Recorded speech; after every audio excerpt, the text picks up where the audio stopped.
I am Madeline, 33 years old, and until last month, I thought my biggest problem with my family was their endless financial demands.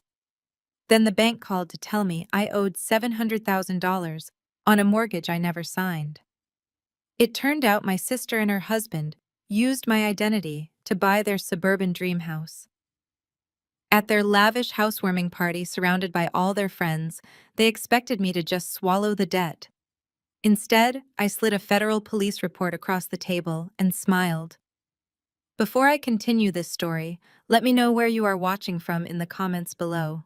Hit like and subscribe if you have ever had to financially cut off toxic relatives. The ringing of my phone shattered the quiet focus of my otherwise peaceful Friday evening.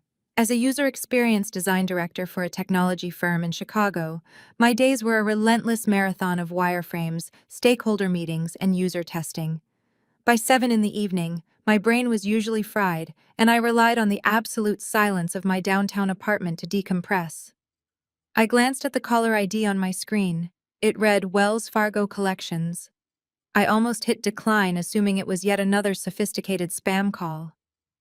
I did not have an account with Wells Fargo. My mortgage for my condo was through a local credit union, and my car had been paid off for 3 years. I swiped the green icon with a sigh, putting the phone on speaker as I walked toward my kitchen to pour a glass of water. "Hello," I said, my tone clipped and professional. "Good evening. This call is from Wells Fargo Home Lending. May I please speak with Madeline Hayes?" "This is Madeline," I replied, opening my refrigerator. "But I think you have the wrong number. I do not have any accounts with Wells Fargo." This is our collections department. I am calling regarding your residential mortgage account. Your first payment of $5,420 was due on the 1st of the month, and we are currently showing it as 15 days past due. We are calling to secure payment today to avoid any negative reporting to the credit bureaus." I froze. The cold water bottle in my hand felt suddenly heavy. "Excuse me, $5,400. I do not have a mortgage with you. You absolutely have the wrong person. For security purposes, can you please verify the last 4 digits of your social security number?" A cold prickle of adrenaline washed over my skin. "I am not giving you my social security number over the phone. This is a scam." "I understand your hesitation, Ms. Hayes," the agent said, her voice remaining perfectly level. "If you prefer, I can read the last 4 digits we have on file for the primary borrower on this loan, and you can confirm if it matches. We have 8241. The air evaporated from my lungs. Those were the exact last 4 digits of my social security number. The prickle of adrenaline turned into a suffocating wave of ice. I set the water bottle down on the granite counter with a hard clunk. "Where is this property located?" I demanded, my voice suddenly tight. "I can only provide full property details if we complete the security verification, ma'am. Can you confirm your current date of birth?" I rattled it off automatically. My hands were shaking now, a fine tremor that I could not control. "Thank you," she said. "The property address on the mortgage is 402 Maplewood Drive, Oak Brook, Illinois. The loan was originated and funded 45 days ago for the principal amount of $700,000. As the sole borrower on this file, you are responsible for the monthly payments. Are you prepared to make a payment today?" My vision narrowed. Oak Brook, an affluent suburb about 40 minutes outside the city. I had never lived there. I had never even looked at properties there. I gripped the smooth edge of the kitchen island, my knuckles turning white. At 33 years old, I had spent the last decade painstakingly building my financial independence. I had an excellent credit score. I tracked my debt-to-income ratio like a hawk. I was diligent, responsible, and intensely private with my finances. "Listen to me very carefully," I said, my voice dropping to a dangerous whisper. I did not sign any documents for a house in Oak Brook. I did not authorize a $700,000 loan. This is identity theft. Do not report this to the credit bureaus. I need to speak to your fraud department immediately. I can transfer you to our fraud intake division, ma'am, but please be advised that until a formal investigation is concluded, the account remains active and will accrue late fees. "Transfer me," I snapped. As the hold music chimed cheerfully through the speaker, my mind raced. Identity theft. How could this happen? I used authentication apps on every account. I shredded my mail. I never used public wireless networks for banking. As I waited on hold, I pulled out my laptop, my fingers flying across the keyboard. I logged directly into my credit monitoring account, a service I paid for precisely to monitor my credit health. The dashboard loaded. My pristine credit score was staring back at me, but right below it in the recent activity section was a glaring, massive red flag. New account added. Wells Fargo Home Mortgage. Balance $700,000. It was not a mistake. It was not a glitch in the system. Someone had stolen my entire financial identity, walked into a bank, and purchased a luxury home under my name. The sheer scale of the fraud was breathtaking. You do not just accidentally take out a mortgage. It requires tax returns, pay stubs, bank statements, and multiple forms of government identification. It requires an extensive, heavily vetted paper trail. Whoever did this had complete and total access to the most intimate details of my life. The hold music clicked off, and a new representative answered. Wells Fargo Fraud Division. My name is David. How can I help you? Before I could even open my mouth to speak to the fraud representative, my cell phone vibrated violently against the granite countertop. A notification popped down from the very top of my screen. It was the family group chat. The timing was so abrupt it felt like a physical blow. I glanced at the screen. The message was from my younger sister, Brittany. Dreams do come true. We finally did it. Jamal and I are officially homeowners. Come celebrate with us next Saturday for our housewarming party. Beneath the text was a photo. Brittany, blonde, perfectly manicured, and smiling radiantly, stood next to her husband, Jamal. Jamal, a tall, sharply dressed African-American man who worked as a mortgage broker, had his arm wrapped tightly around her waist, looking incredibly smug. Behind them stood a massive, newly constructed brick house with pristine landscaping and double mahogany front doors. And right there, bolted to the stone pillar next to the driveway, was a gleaming brass plaque with the house numbers. 402. I stared at the glowing screen of my phone, the brass numbers burning into my retinas. The address the collections agent had just read to me echoed in my head. 402 Maplewood Drive. My lungs completely seized in my chest.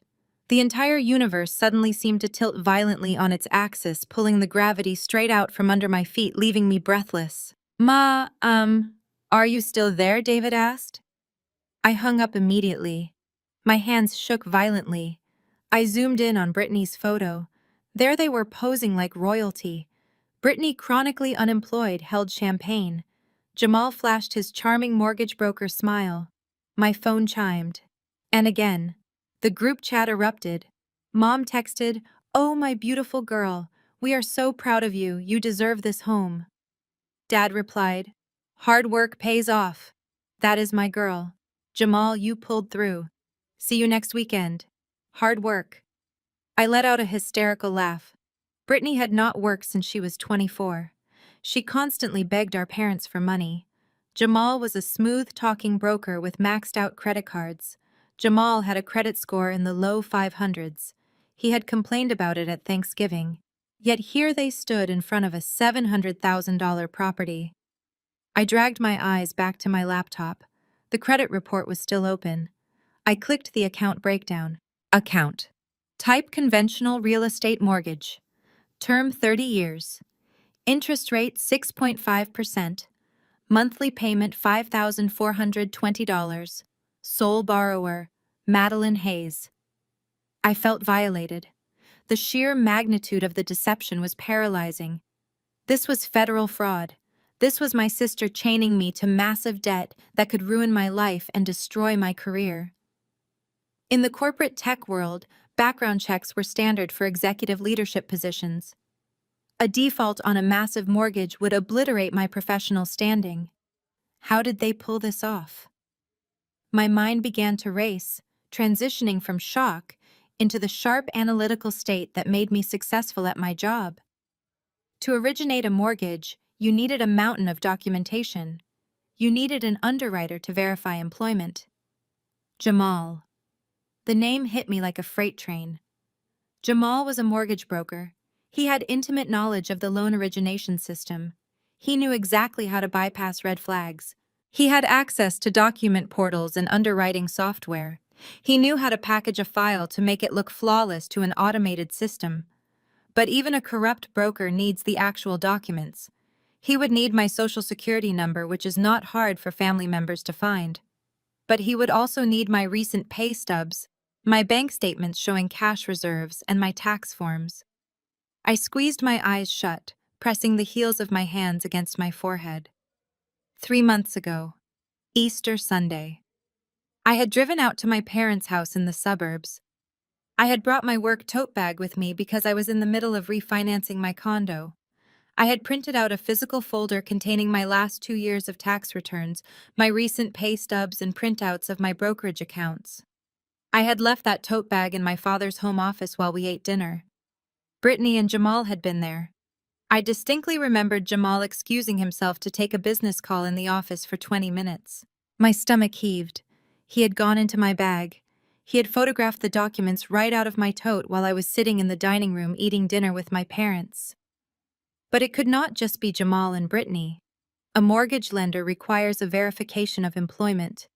They would have had to contact my employer, unless Jamal had routed the verification to a fake domain. As a tech professional, I knew how easy it was to register a domain that looked almost identical to my company website and set up an email address to intercept the verification. I stared at the group chat on my phone. My mother was sending heart emojis. My father was praising Jamal. Did they know? My parents had spent their entire lives enabling Brittany.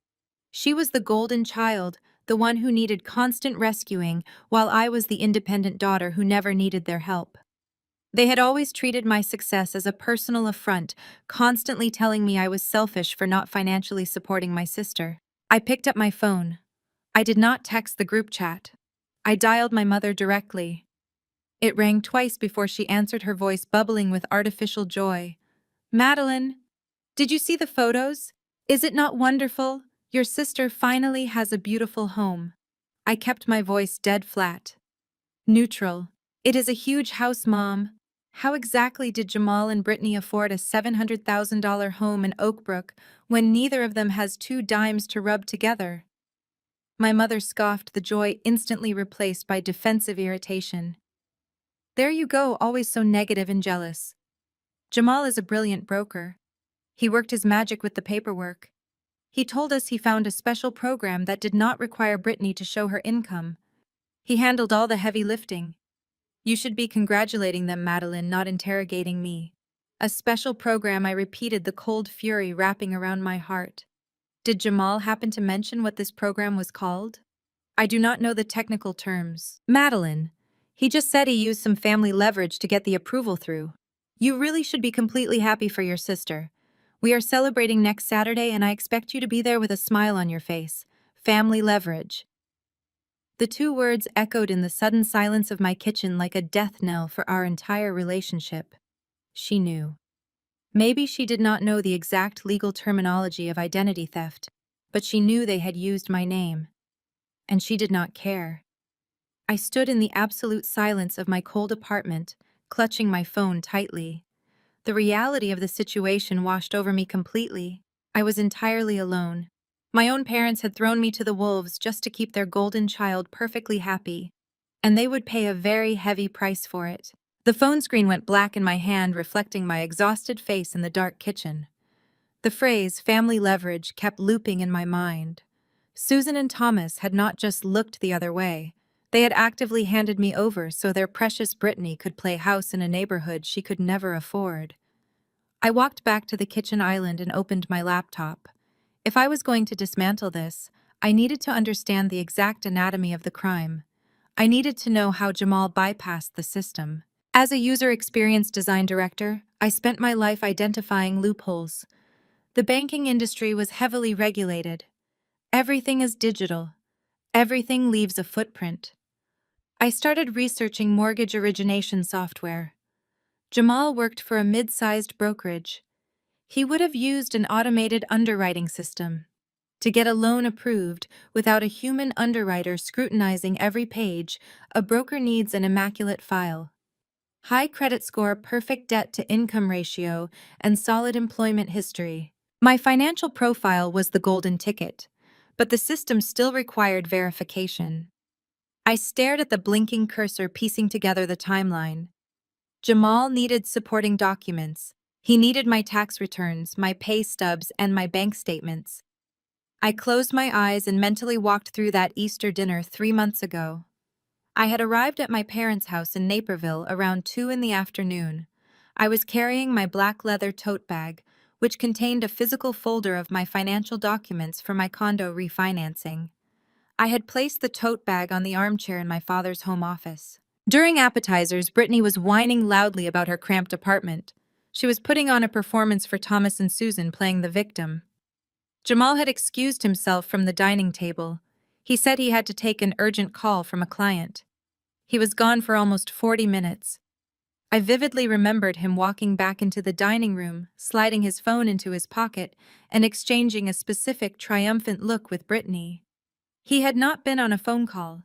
He had been in the study. He had gone straight into my bag. He likely photographed every single page of my tax returns and pay stubs, scanning the documents directly into his brokerage app. But documents alone do not clear a loan to close.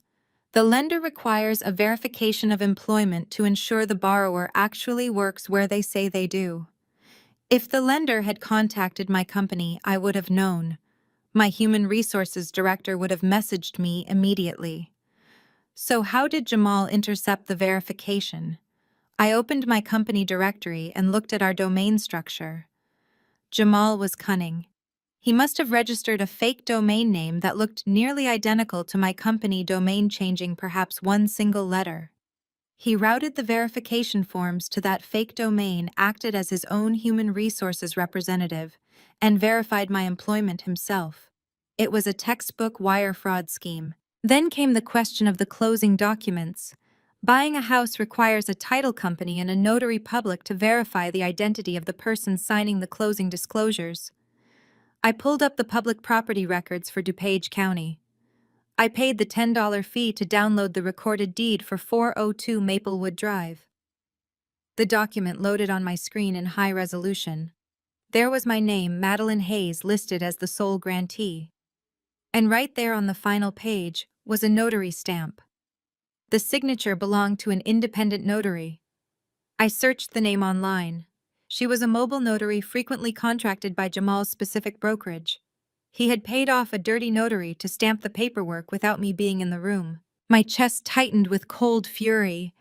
They had thought of everything, but there was one massive, glaring detail that did not make sense. A $700,000 house requires a down payment. Jamal and Brittany had zero savings. They lived paycheck to paycheck. Where did they get $70,000 to $100,000 in cash to close this deal? I pulled my own bank statements from the last 3 months. My savings accounts were entirely untouched. My checking account balances were perfectly normal. They had not stolen my cash. So where did the money come from? A lender requires proof of funds. You have to show where the down payment originated. If Jamal used his own bank accounts, the underwriter would have rejected the file. The money had to look like it belonged to me, or it had to be a documented gift. I thought back to my phone call with Susan. She had been so defensive. Jamal used some family leverage to get the approval through. The sickening truth hit me. Thomas and Susan had provided the down payment. My parents had likely drained their retirement savings or taken out a home equity line of credit to hand Brittany $100,000 in cash. Jamal then drafted a fraudulent gift letter claiming the money was a family gift to me, Madeline Hayes, for the purchase of a primary residence. My parents had actively funded the very transaction designed to destroy my financial future. I sat back in my chair, staring at the digital evidence scattered across my screen. The betrayal was so absolute, so flawlessly executed, that it left no room for familial reconciliation. They had completely insulated the transaction. Jamal had fed the bank falsified documents, signed my name via a fake email address, and used my parents' cash to close the deal. They thought they were untouchable. They thought my sense of duty would force me to eat the debt, and keep quiet to protect the family reputation. They were wrong. I reached for my printer and hit print on the recorded deed, the credit report, and the property tax records. I stacked the papers neatly into a crisp manila folder. The digital clock on my laptop read 3 in the morning. I had 5 hours before the bank opened. I was not going to cry, and I was not going to negotiate. I was going to walk into that bank and start a fire that would burn their entire world to the ground. The digital clock glowed 3:15 in the morning. I stared at the manila folder I had just assembled, but a nagging thought tugged at the back of my mind. Photographs of documents can sometimes be rejected by automated underwriting systems if the resolution is poor or if glare obscures the text. Lenders often require scanned documents of the original physical copies. If Jamal used his phone to photograph my tax returns while rummaging through my tote bag in a rush, the quality might not have been sufficient for a strict underwriter. I needed to know exactly what was taken. I pushed away from my kitchen island and walked down the short hallway to my home office. I opened the bottom drawer of my heavy oak filing cabinet where I kept my archived financial records. I pulled out the thick, expandable file labeled for the current tax year. This was the master file where I returned all my documents after the condo refinancing process I started earlier this spring. I sat cross-legged on the hardwood floor and began flipping through the meticulously labeled tabs. Bank statements, investment portfolios, property tax receipts, everything was in its proper place. Then I reached the tab labeled Tax Returns and W-2 Forms. I opened it. The folder was completely empty. My stomach dropped as a wave of nausea washed over me. Jamal had not just quickly photographed my documents. The physical original copies of my W-2 forms from the last 2 years were gone. They were entirely missing from my apartment. My mind snapped back to that Easter Sunday dinner. I replayed the entire afternoon in my head, analyzing every interaction, every movement frame by frame like a security camera feed. I had placed my black leather tote bag on the leather armchair in my father's study. The tote had a zippered middle compartment where I kept the sensitive documents in a sealed waterproof envelope. Jamal did not know my organizational system. If he had gone into that bag blindly, he would have had to unpack the entire thing, sift through my laptop, my notebooks, and my makeup bag, leaving a noticeable mess. But when I retrieved my bag at the end of the night, everything was perfectly in place. The zipper was closed exactly as I had left it. Someone who knew my habits had to have helped him. Someone who knew exactly how I packed my work bags. The sickening realization struck me so hard, I physically doubled over on the office floor, gasping for air. My father. Thomas was a meticulous man who had taught me everything about organization. He knew my filing system because he had practically drilled it into me when I was a teenager. More importantly, he was the only other person in that house who knew I was actively carrying those specific documents that day. I had mentioned to him in the kitchen that I was dropping my refinancing paperwork off at the credit union the following Monday morning. I had literally handed him the timeline and the location of the documents on a silver platter. The memory of that afternoon sharpened with horrifying clarity.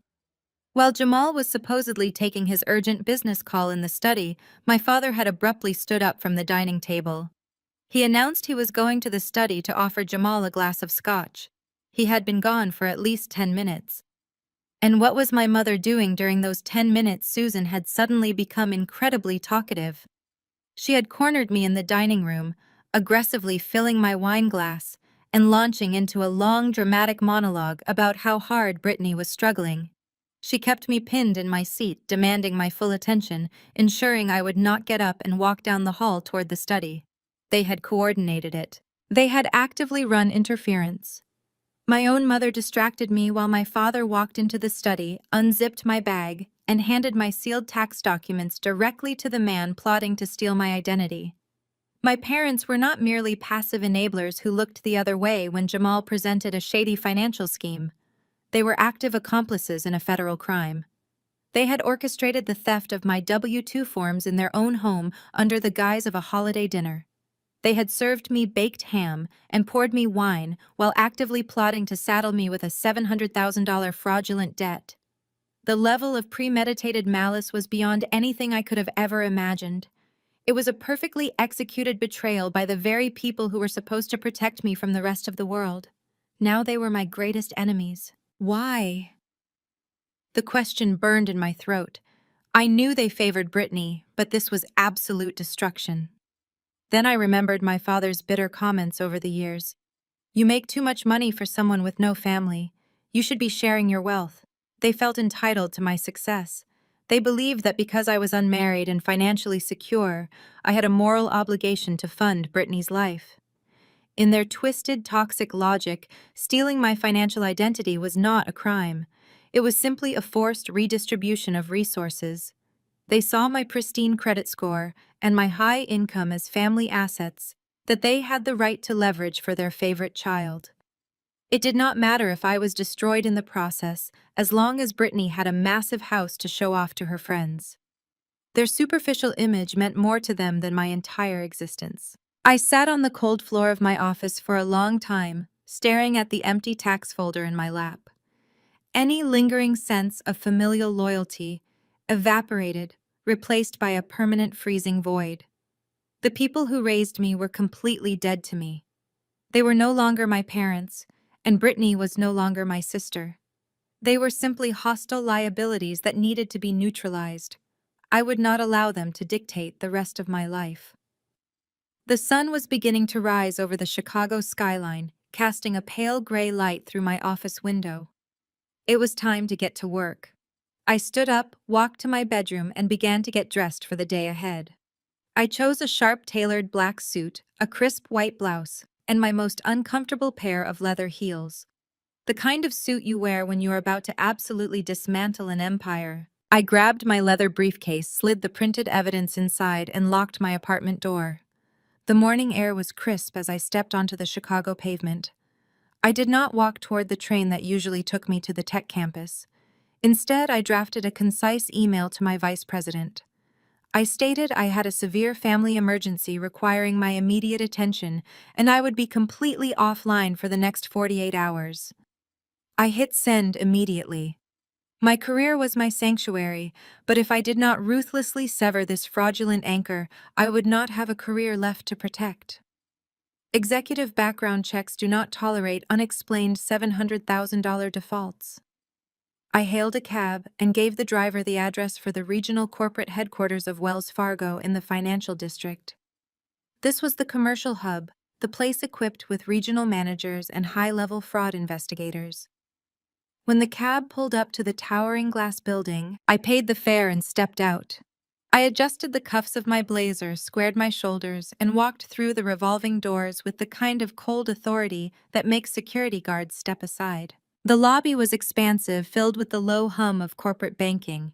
I bypassed the teller queues entirely. I walked directly to the mahogany reception desk in front of the executive offices. A polished administrative assistant looked up, her professional smile securely in place. "Good morning, how can I direct you today?" My voice was dangerously calm, carrying across the quiet reception area. "My name is Madeline Hayes. I am the victim of a massive coordinated identity theft resulting in a fraudulent $700,000 mortgage originated through this institution. I require an immediate in-person meeting with your regional fraud director. I will not be leaving this building until I have the complete digital origination file in my hands." Her smile faltered, hands hovering over the keyboard. "I am sorry, madam, those appointments require advanced scheduling." I dropped my heavy briefcase on her desk with a thud. "Check your internal system for account ending in 4409. It is currently in collections.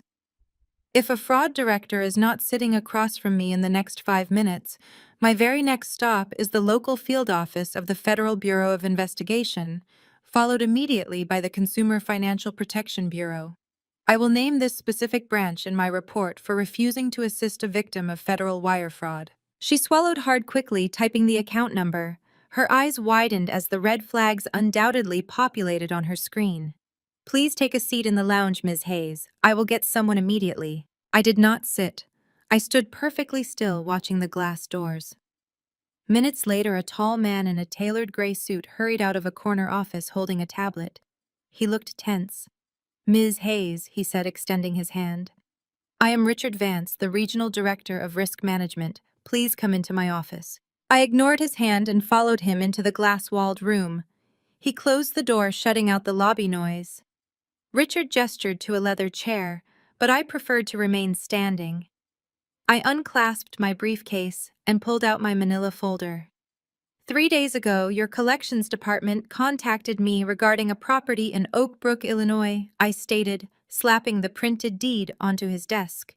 I did not purchase this property. I have never visited this property.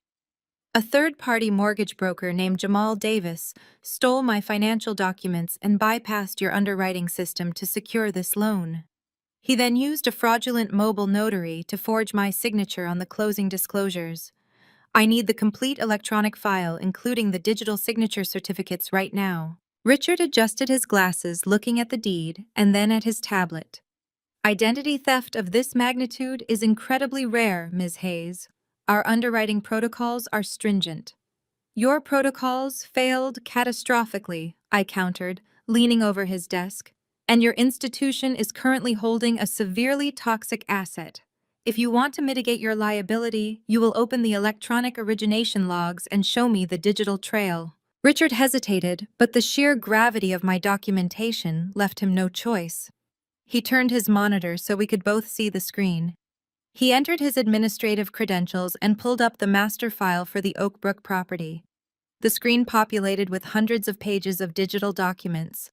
Scroll down to the final closing disclosures, I commanded. He scrolled through the uniform residential loan application, past the fake verification of employment that Jamal had fabricated, and finally reached the massive packet of closing documents. These were the documents that required my legally binding signature to finalize the massive loan. I pointed to the digital signature line at the bottom of the first page. Open the DocuSign audit trail. Every time a digital document is signed, the software generates a tamper-evident certificate. This certificate records the exact time, the email address, and the precise Internet Protocol address of the device used to execute the signature. Richard clicked the small icon bringing up the master certificate. I scanned the data, my eyes narrowing. There it was. The email address used to route all the electronic signatures was registered as m.hayes.vertex@gmail.com.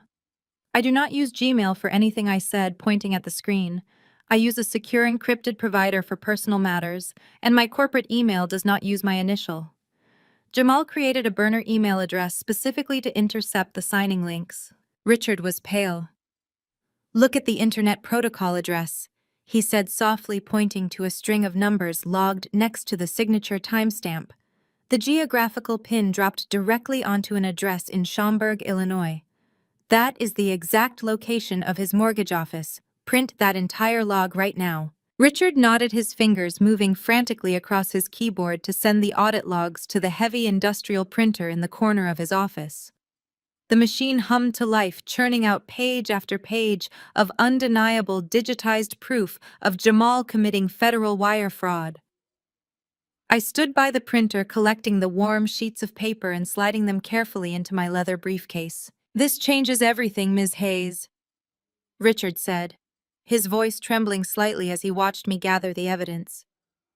I am officially freezing this account right now. Our internal fraud division will seize the master file immediately, and we will be contacting the federal authorities by the end of the day.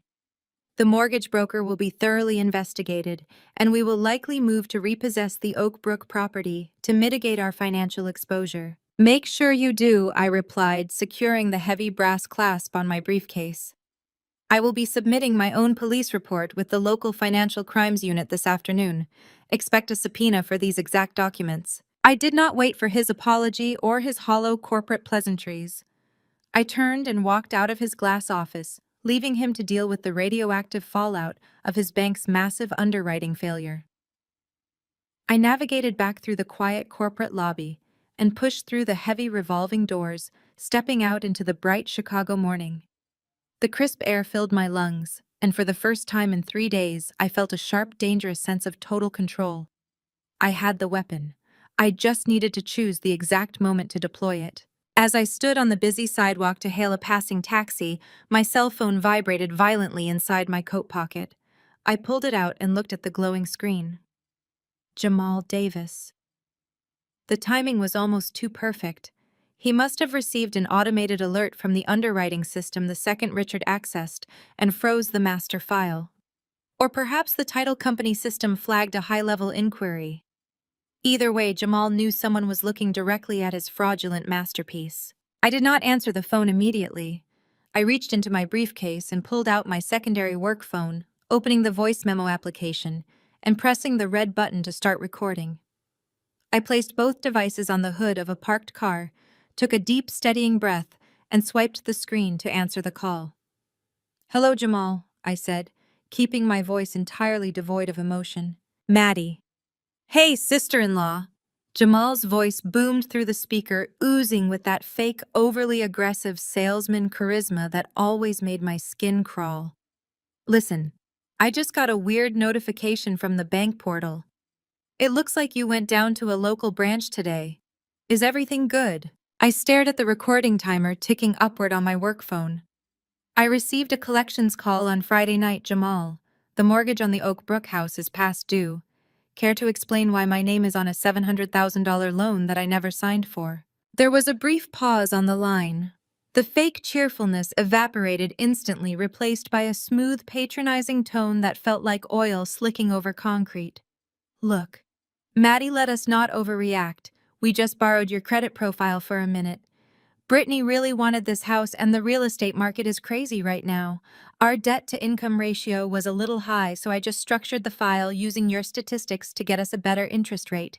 It is family leverage. No big deal." "No big deal?"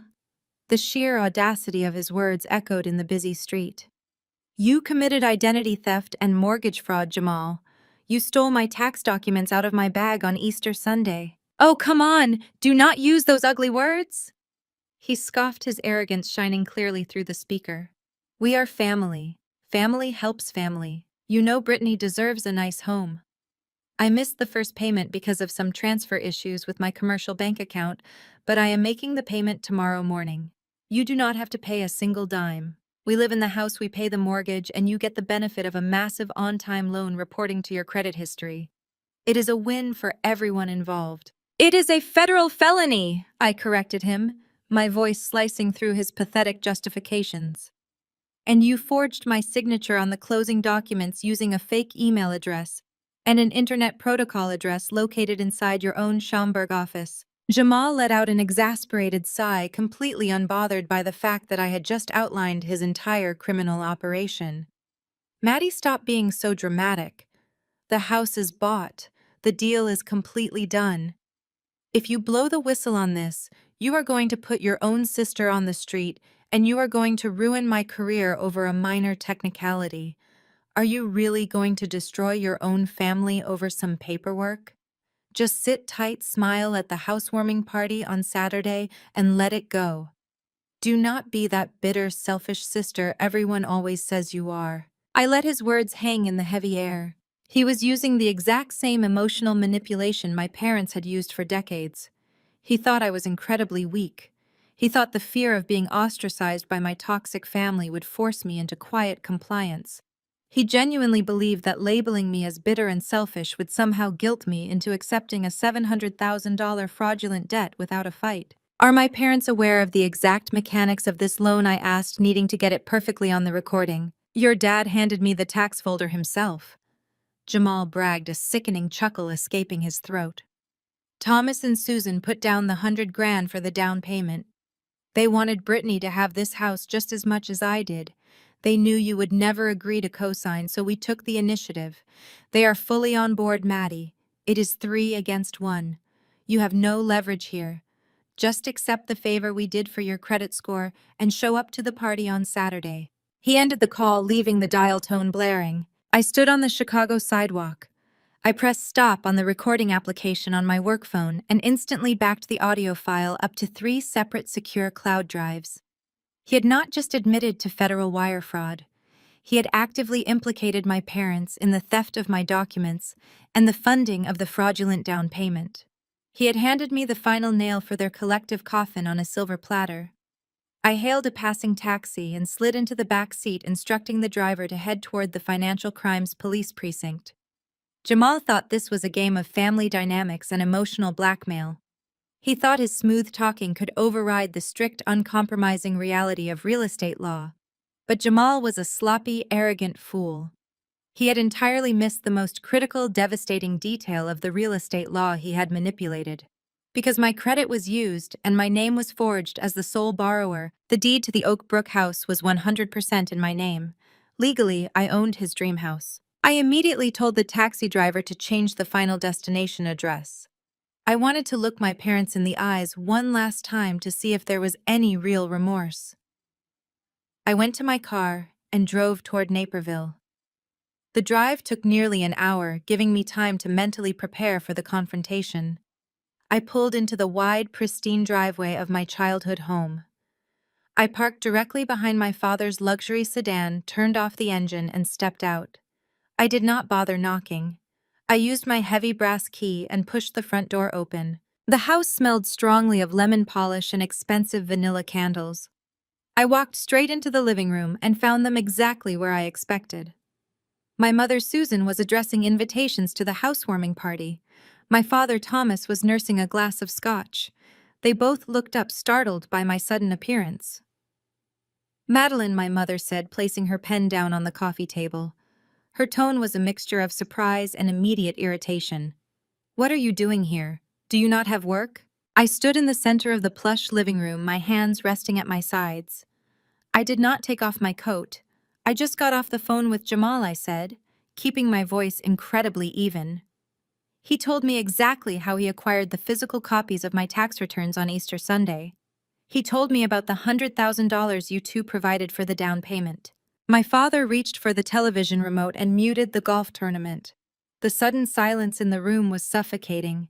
He did not look shocked. He did not look ashamed. "I told that boy to keep his mouth shut," Thomas muttered. "He talks too much when he gets nervous." "That is your response?" I asked, the sheer audacity freezing the blood in my veins.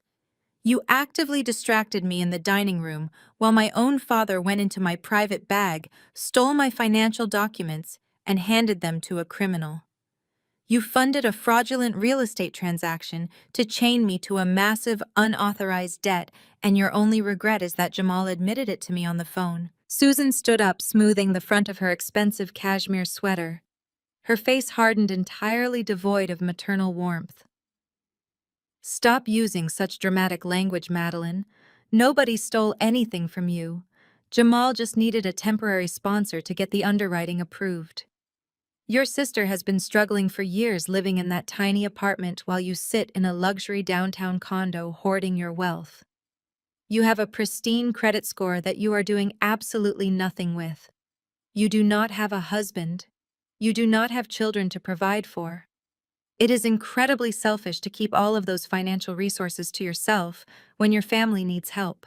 I stared at the woman who gave birth to me, feeling entirely detached. She was not a mother. She was a parasite defending another parasite. "Selfish." I repeated, my voice dropping to a harsh whisper. "You think I am selfish because I refuse to be the unconsenting victim of federal wire fraud." Jamal forged my signature. He bypassed the bank's security protocols, and when the mortgage inevitably defaults, it will permanently ruin my financial standing and likely cost me my executive career. My father slammed his glass down on the wooden side table. He stood up, his face flushed with defensive anger. "Do not be ridiculous. Jamal is going to make the payments. He just had a small cash flow problem this month because his commissions were delayed.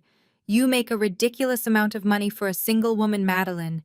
If he is a little short, you should step up and cover the difference. It is the least you can do for your sister. Family helps family.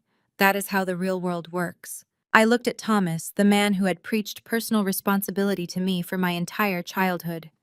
He was completely delusional, entirely captivated by the superficial image of his golden child living in a mansion. "The real world," I said coldly, "sends people to federal prison for mortgage fraud. The real world does not care about your twisted definition of family loyalty. You gave them your retirement savings. You drained your own accounts to give them $100,000 for a down payment, and you disguised it as a gift from me. When the authorities audit that transaction, you are both going to be indicted as accomplices." Susan let out a sharp, mocking laugh. "Oh, please. You are not going to the police, Madeline. You are not going to destroy your own family and put your sister out on the street. You are just throwing a tantrum because you were not consulted.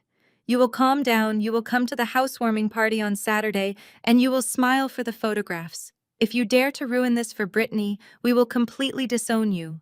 You will never be welcome in this house again. The threat hung in the air. For 33 years, I had craved their approval. I had tolerated the slights and the constant demands for money. But looking at their arrogant, entitled faces, the invisible chains finally snapped. I am not throwing a tantrum. I am not here to negotiate. You disowning me is not a punishment. It is a liberation. I turned and walked toward the front door. Madeline, my father barked. You are going to let this go, or I will make sure everyone knows exactly how vindictive you really are. I stopped looking over my shoulder with absolute icy calm. Tell them whatever you want. I have the recorded phone calls and the fraudulent deed. I will see you both on Saturday. I opened the door, stepped out into the crisp afternoon air, and walked away from the hollow facade of my childhood home forever. The heavy wooden door clicked shut behind me, severing 33 years of desperate loyalty. I walked down the paved driveway toward my car, my leather heels clicking rhythmically against the concrete. The crisp afternoon air hit my face, but I felt entirely numb.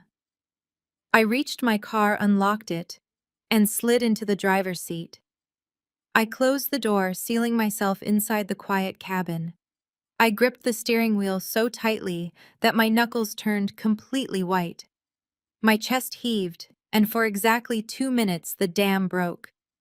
Hot, bitter tears spilled over my eyelashes and tracked down my cheeks. I was not crying because I was afraid of the massive debt. I was not crying because Jamal had stolen my identity. I was crying for the little girl who had spent her entire life trying to earn the love of a mother and father who viewed her as nothing more than an exploitable asset. I mourned the family I thought existed. They had sat in that immaculate living room and confidently told me that my destruction was simply the price to secure her happiness.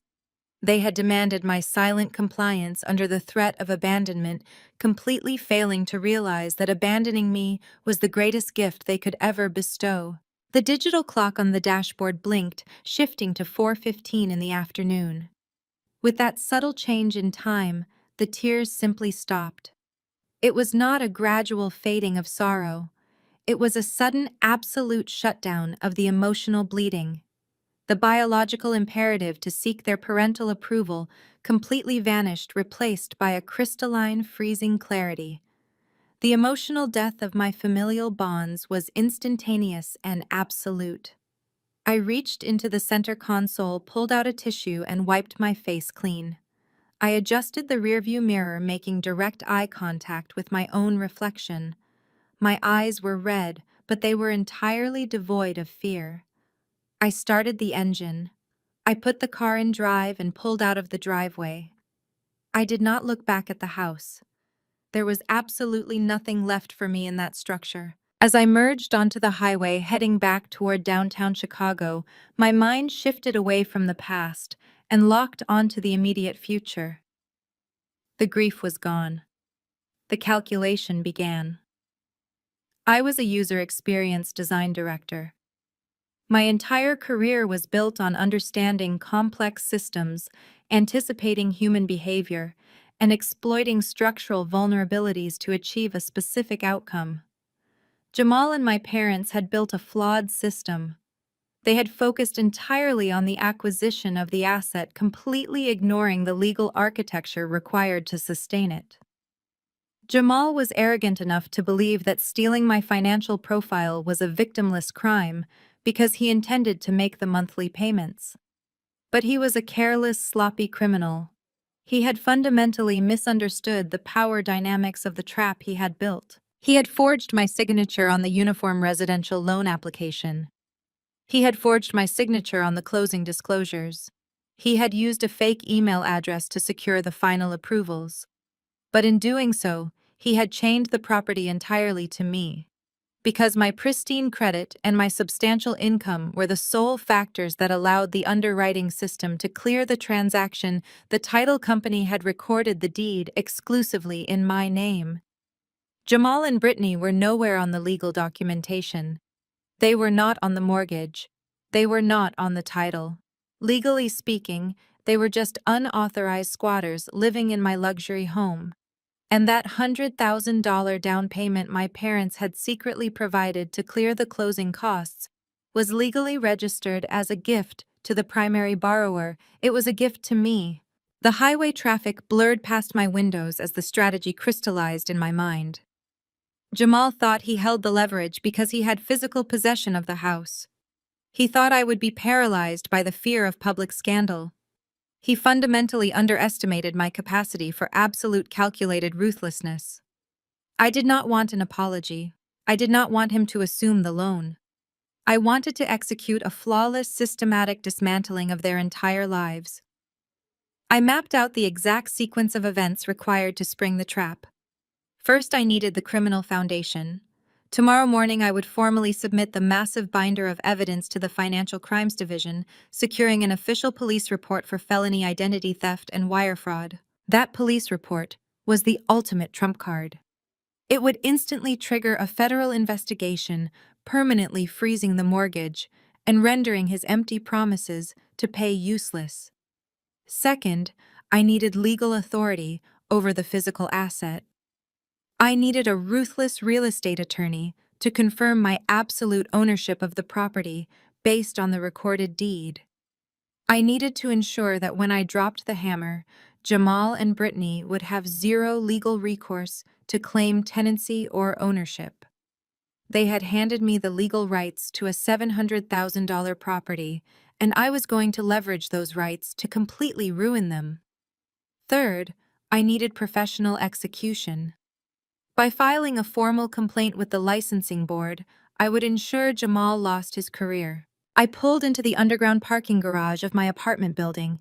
I parked my car, grabbed my briefcase, and took the elevator. I unlocked my door and stepped into the sanctuary of my home.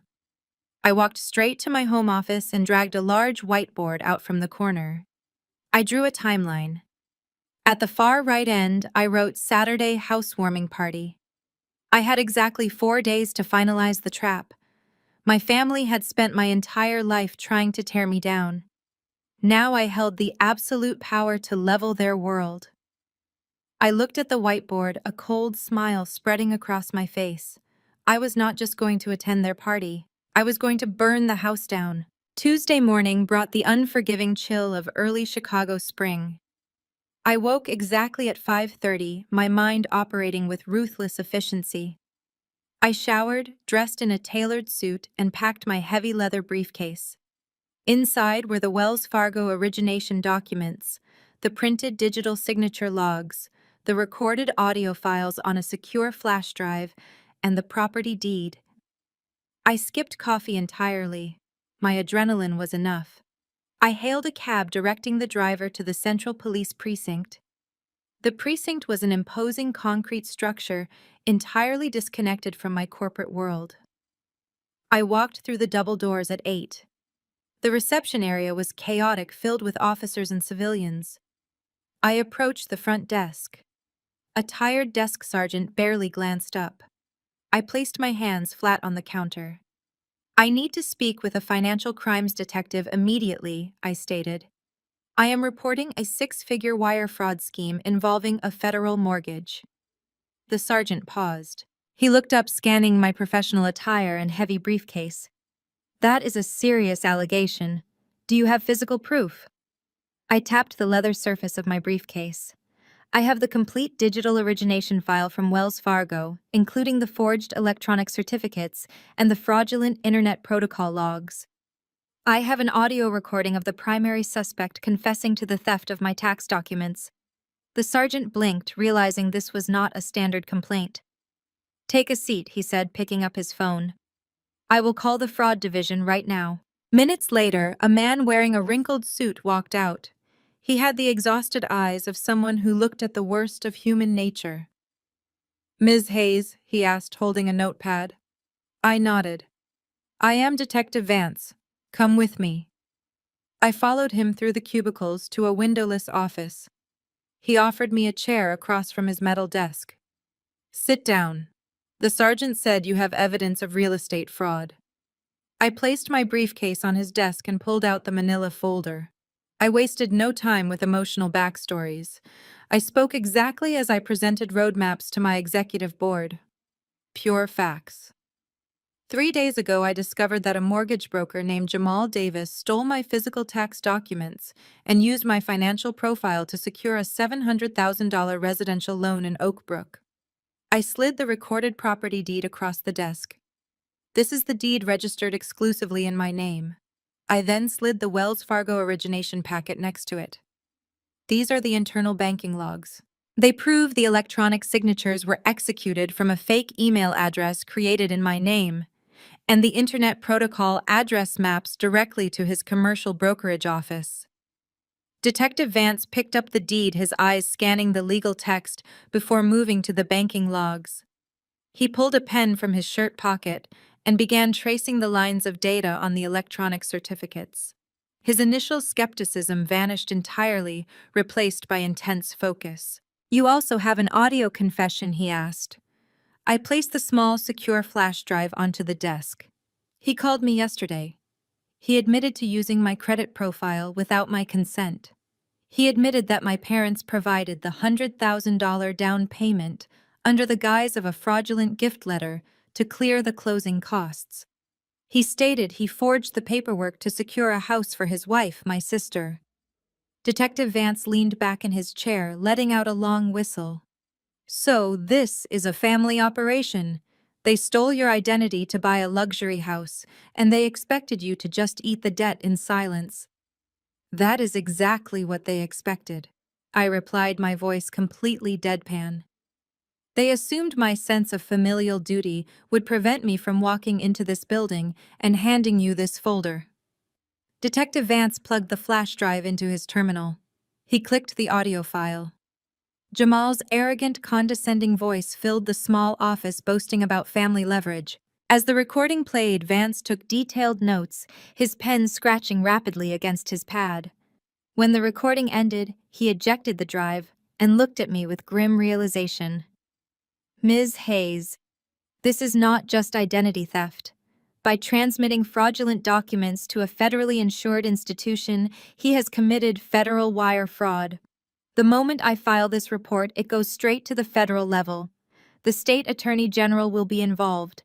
The broker will lose his license, face massive fines, and likely serve a substantial prison sentence.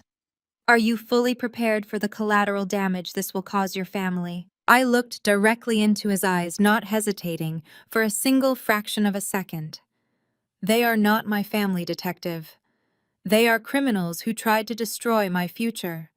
I want the maximum charges filed against every single person involved. Proceed with the official report." Vance nodded slowly. He turned to his computer and began typing rapidly. For the next hour, we sat in that cramped office while I provided a formal sworn statement. I detailed the stolen documents and every interaction I had with Wells Fargo. Finally, Vance printed out a thick stack of paper. He stamped the front page with a heavy red seal and signed his name at the bottom.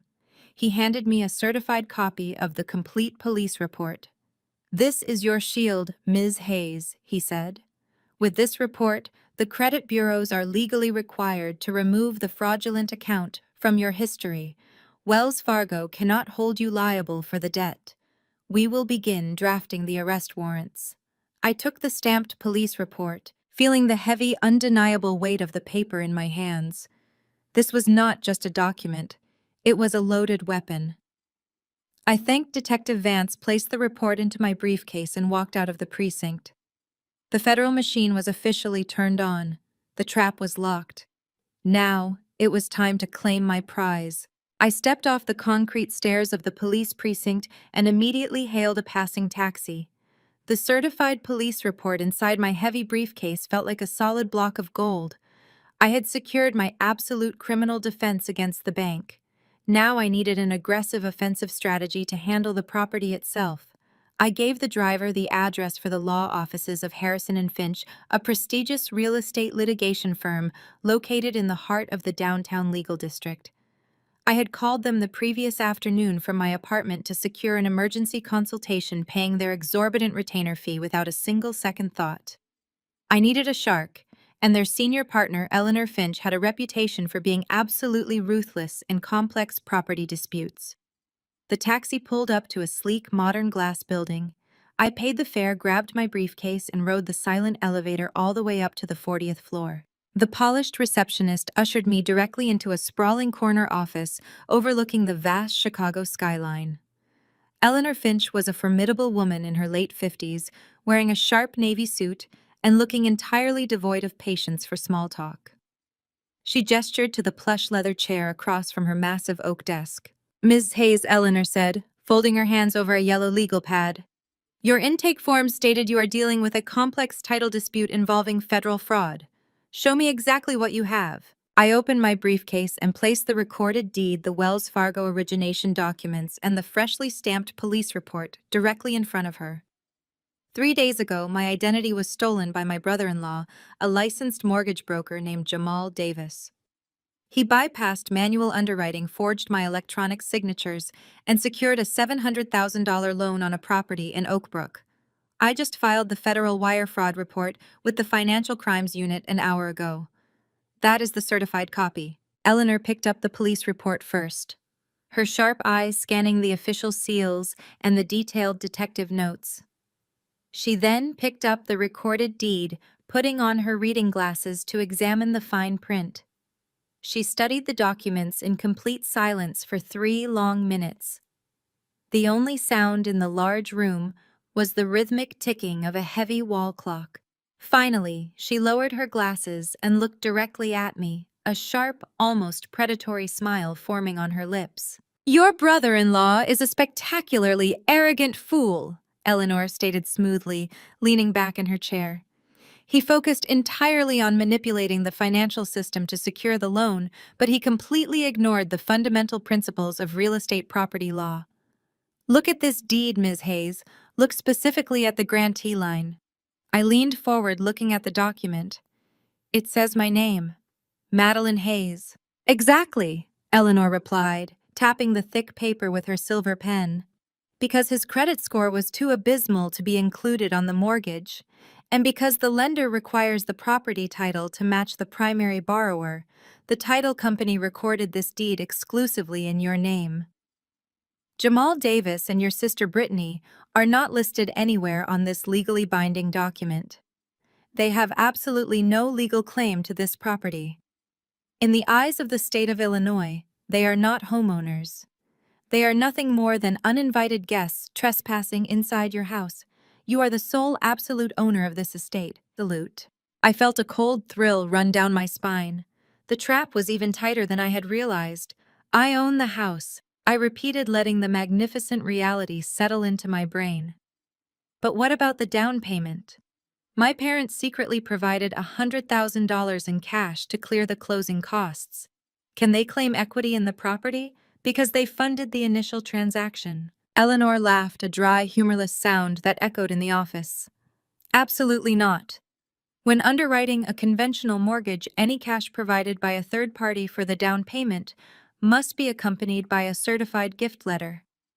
The underwriter would never have cleared the file without it.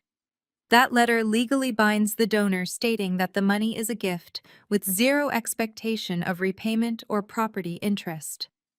Jamal had to forge a gift letter to get this approved. So legally speaking, your parents gave you a non-refundable $100,000 gift. They have zero legal standing to file a lien or demand any sort of repayment." The genius of Jamal's own criminality had entirely trapped them. He had meticulously documented their money as a gift to me to appease the bank. My parents had drained their hard-earned retirement accounts to fund a criminal enterprise designed to destroy my life, and they had handed me those funds on a silver platter. The poetic justice of legally seizing their money was almost intoxicating. "So what are my legal options?" I asked, leaning back in the leather chair and crossing my legs.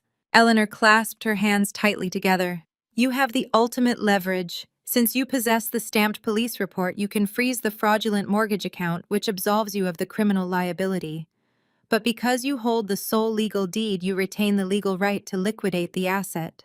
I recommend we immediately hire a real estate agent to list the property for sale. We sell the house, use the proceeds to pay off the $700,000 loan balance to clear the bank, and any remaining equity, including that $100,000 down payment, legally goes directly into your bank account. You get to keep their money as compensatory damages for the emotional distress and identity theft. My mind raced picturing my parents' faces when they realized their golden child's down payment was legally mine. And what about Jamal and Brittany? They are currently living in the house. They have all their furniture moved in. They are unauthorized occupants, Eleanor said coldly, her eyes flashing with litigation excitement. I will draft a formal notice to quit the premises. Normally, residential evictions can take months to process, but because Jamal secured access to the property through documented federal wire fraud, the standard tenant protections do not apply. We can petition the court for an emergency ejectment order based on criminal trespass. The county sheriff will drag them out onto the lawn, but we need to move incredibly fast before they realize their massive legal exposure. I looked at the whiteboard timeline I had built in my head. I do not want them to know we are doing this until I am standing in that house. They are hosting a massive housewarming party this Saturday night. They invited all of our extended family and their friends to show off the property. I want to serve them the absolute reality at that party. Eleanor's predatory smile widened into a genuine grin. A very public execution. I completely support that strategy. I will have the formal ejectment notices and the legal declaration of sole ownership drafted and notarized by Friday afternoon. I will also refer you to a ruthless listing agent who specializes in rapid corporate liquidations. By the time you walk into that party on Saturday, you will possess the paperwork to legally tear their entire world apart. I reached into my briefcase and pulled out my checkbook. I wrote a check for the rest of her retainer fee and slid it across the mahogany desk. Have the documents ready by Friday, Eleanor. I am going to sell my new house. I walked out of the law office and stepped back onto the bustling Chicago streets. The bright sun was shining against the glass skyscrapers. I had the police report. I had the absolute legal ownership of the property. I had the clear path to seize their $100,000 down payment. Jamal thought he was a criminal mastermind, but he was just a desperate man who had unwittingly handed me the keys to his own destruction. The trap was fully loaded. Now I just needed to prepare for the party. Wednesday morning arrived with a torrential downpour washing the Chicago streets completely clean. I sat in a private conference room at a high-end real estate brokerage in the Gold Coast district. Eleanor Finch had explicitly recommended Marcus Sterling. He was not a traditional family home realtor. He was a corporate liquidator, a man who specialized in selling distressed luxury assets during hostile divorces and messy corporate bankruptcies. Marcus sat across the glass table, meticulously reviewing the certified deed and Eleanor's legal memorandum. He was dressed in a sharp charcoal suit, his demeanor radiating an intense and calculating professional energy. He looked up from the documents, a sharp grin spreading across his face. So you legally own a $700,000 property in Oak Brook, completely unencumbered by any legitimate spousal or tenant claims, and the current occupants are entirely unaware that you hold the legal deed. I took a slow sip of the black coffee his assistant had provided earlier. That is absolutely correct. They believe they own the house. They believe I am simply the financial sponsor. I need to list this property immediately, and I need an aggressive buyer who will not be deterred by evictions. Marcus pulled a thick listing agreement from his leather folio and slid it across the glass table. Consider it successfully done. I have a private network of cash investors who specialize in acquiring luxury properties well below normal market value. They do not care about interior decorations or the emotional state of current occupants. They strictly care about the legal transfer of the deed.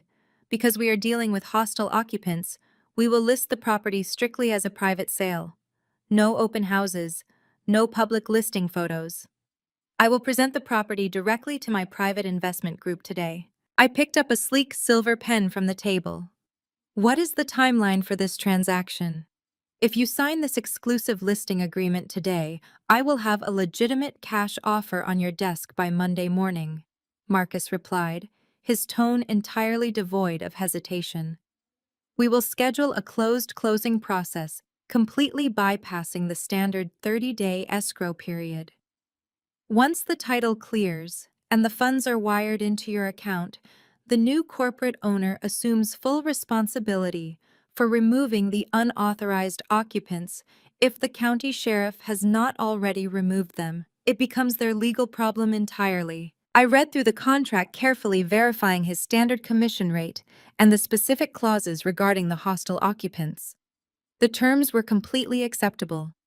I signed my name precisely on the bottom line, officially authorizing the rapid sale of the house Jamal had stolen my identity to purchase. I slid the signed document back to Marcus. "Sell it," I said. Thursday evening, I sat at the large mahogany desk in my home office. The rain had finally stopped, leaving a heavy silence over the city. I booted up my secure laptop and navigated directly to the federal licensing portal online. This website was the nationwide multi-state licensing system. It served as the central regulatory database for the entire financial sector. Every single mortgage broker, loan officer, and financial advisor operating legally within the United States was registered and continuously monitored through this strict system. Jamal held a highly coveted federal brokerage license. It was the absolute foundation of his professional career, his sole source of legitimate income, and his primary source of arrogant pride.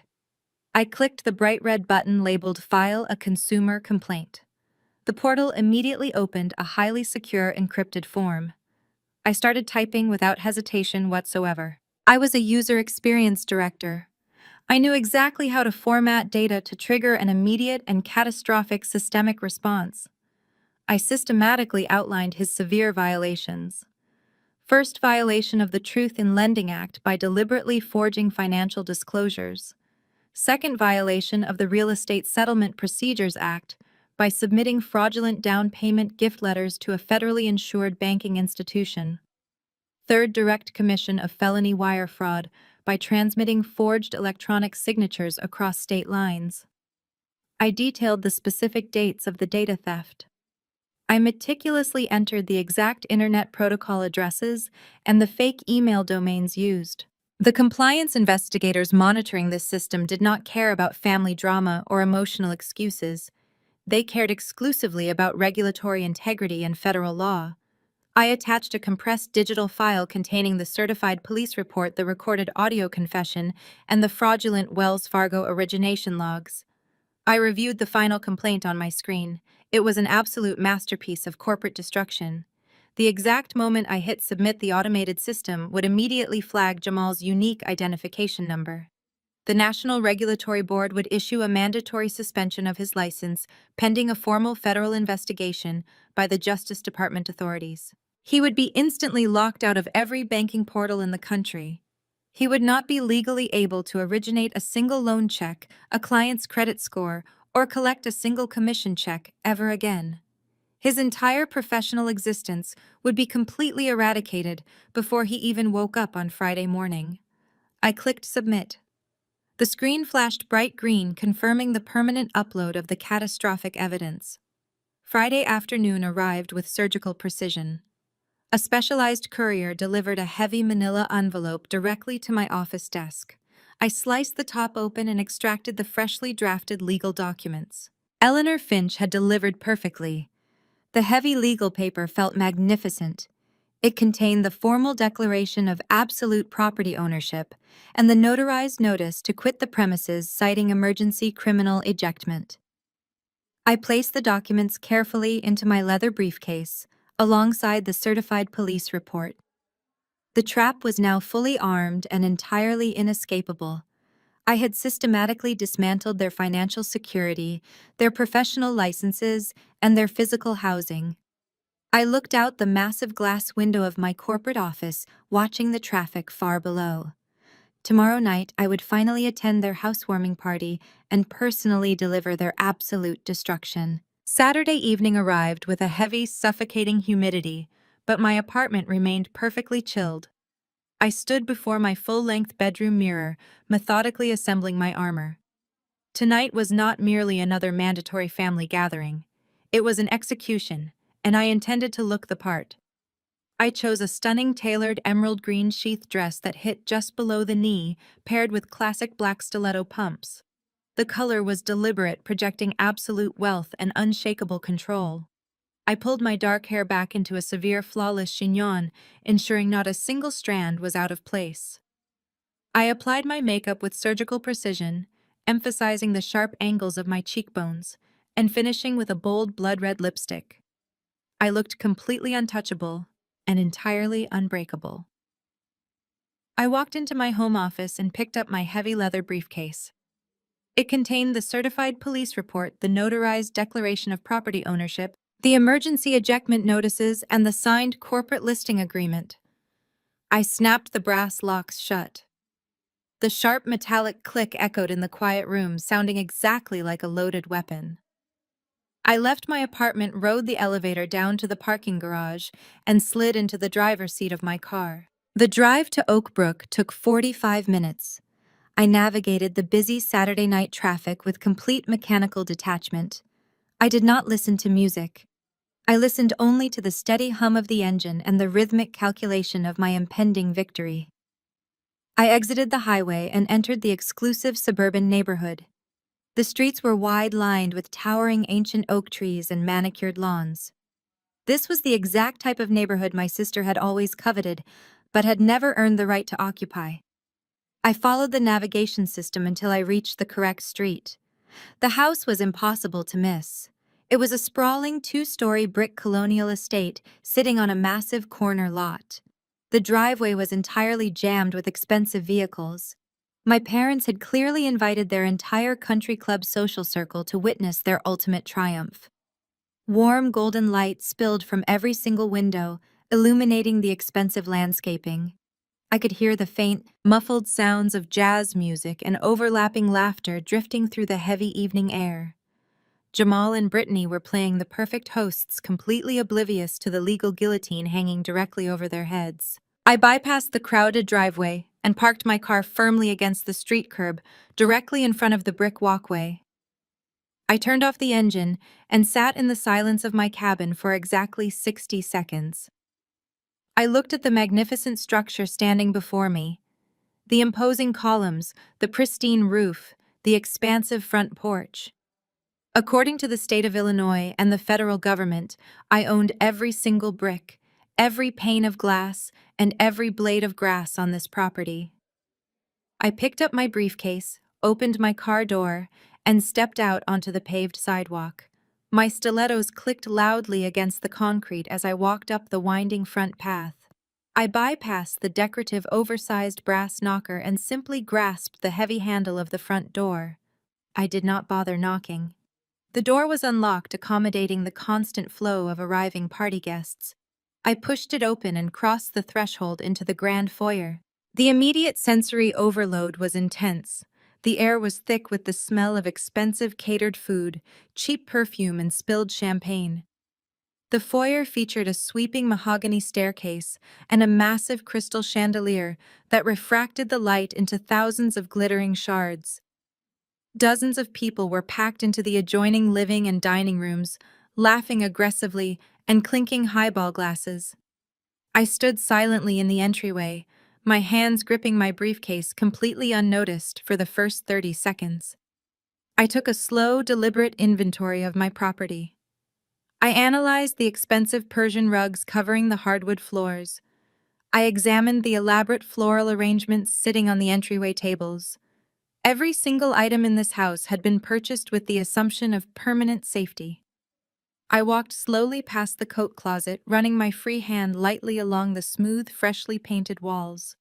This was my hallway. I looked up at the high, vaulted ceilings adorned with intricate crown molding. This was my ceiling.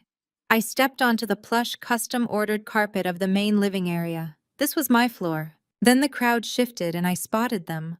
Jamal was standing near the massive stone fireplace in the center of the living room.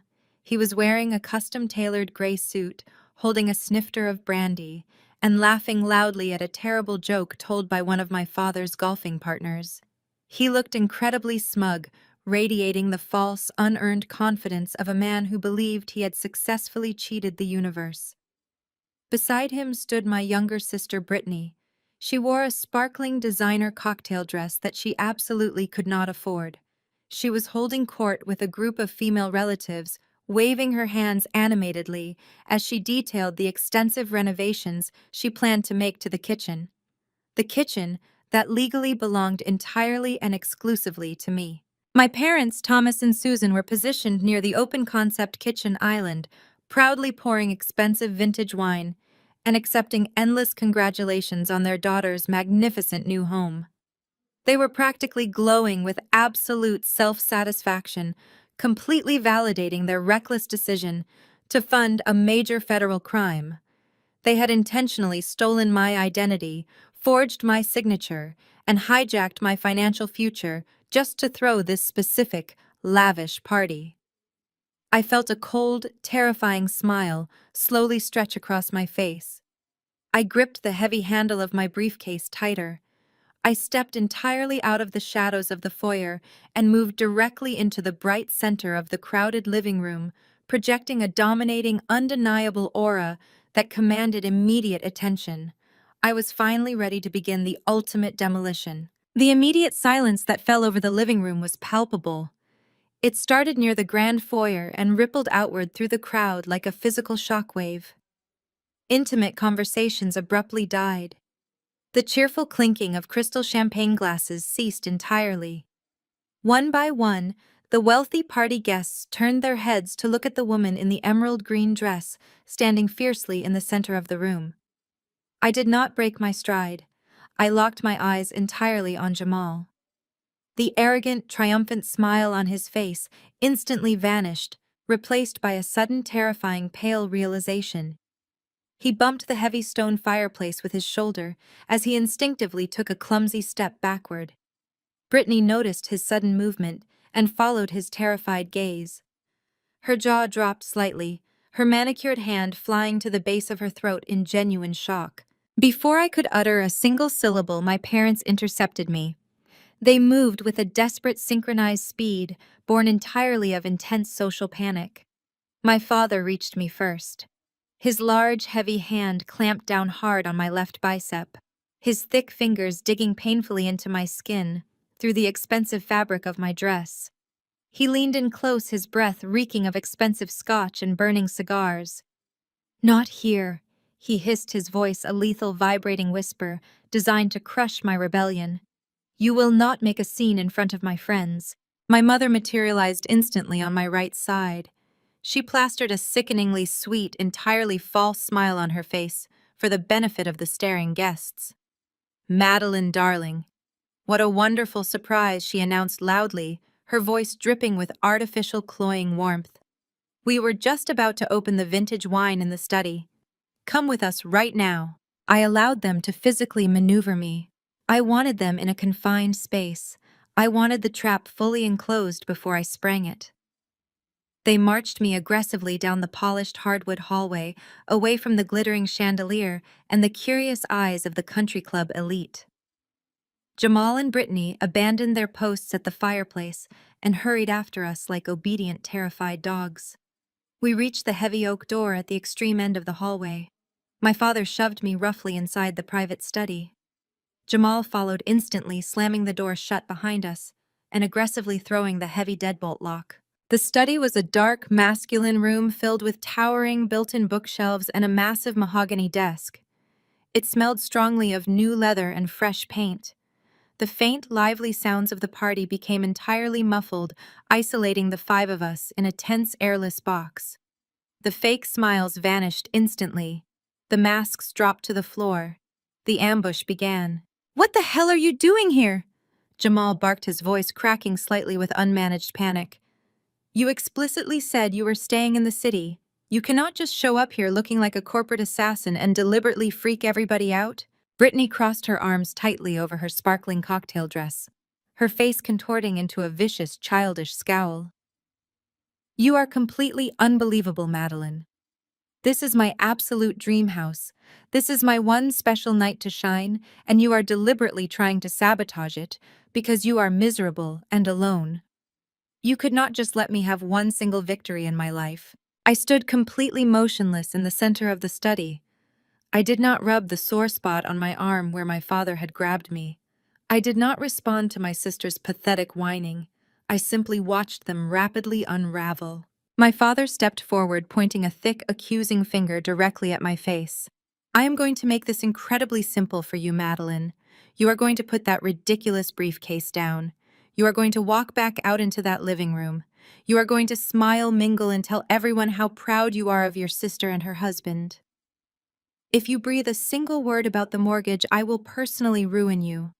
I will tell everyone at the club that you are a jealous, unhinged spinster trying to steal your sister's joy. Susan moved to stand next to her husband, nodding in aggressive agreement. Your father is completely right.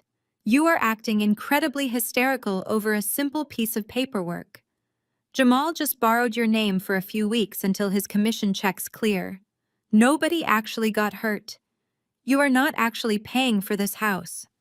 You need to stop being such a dramatic, vindictive bitch and accept that your family needed a small favor.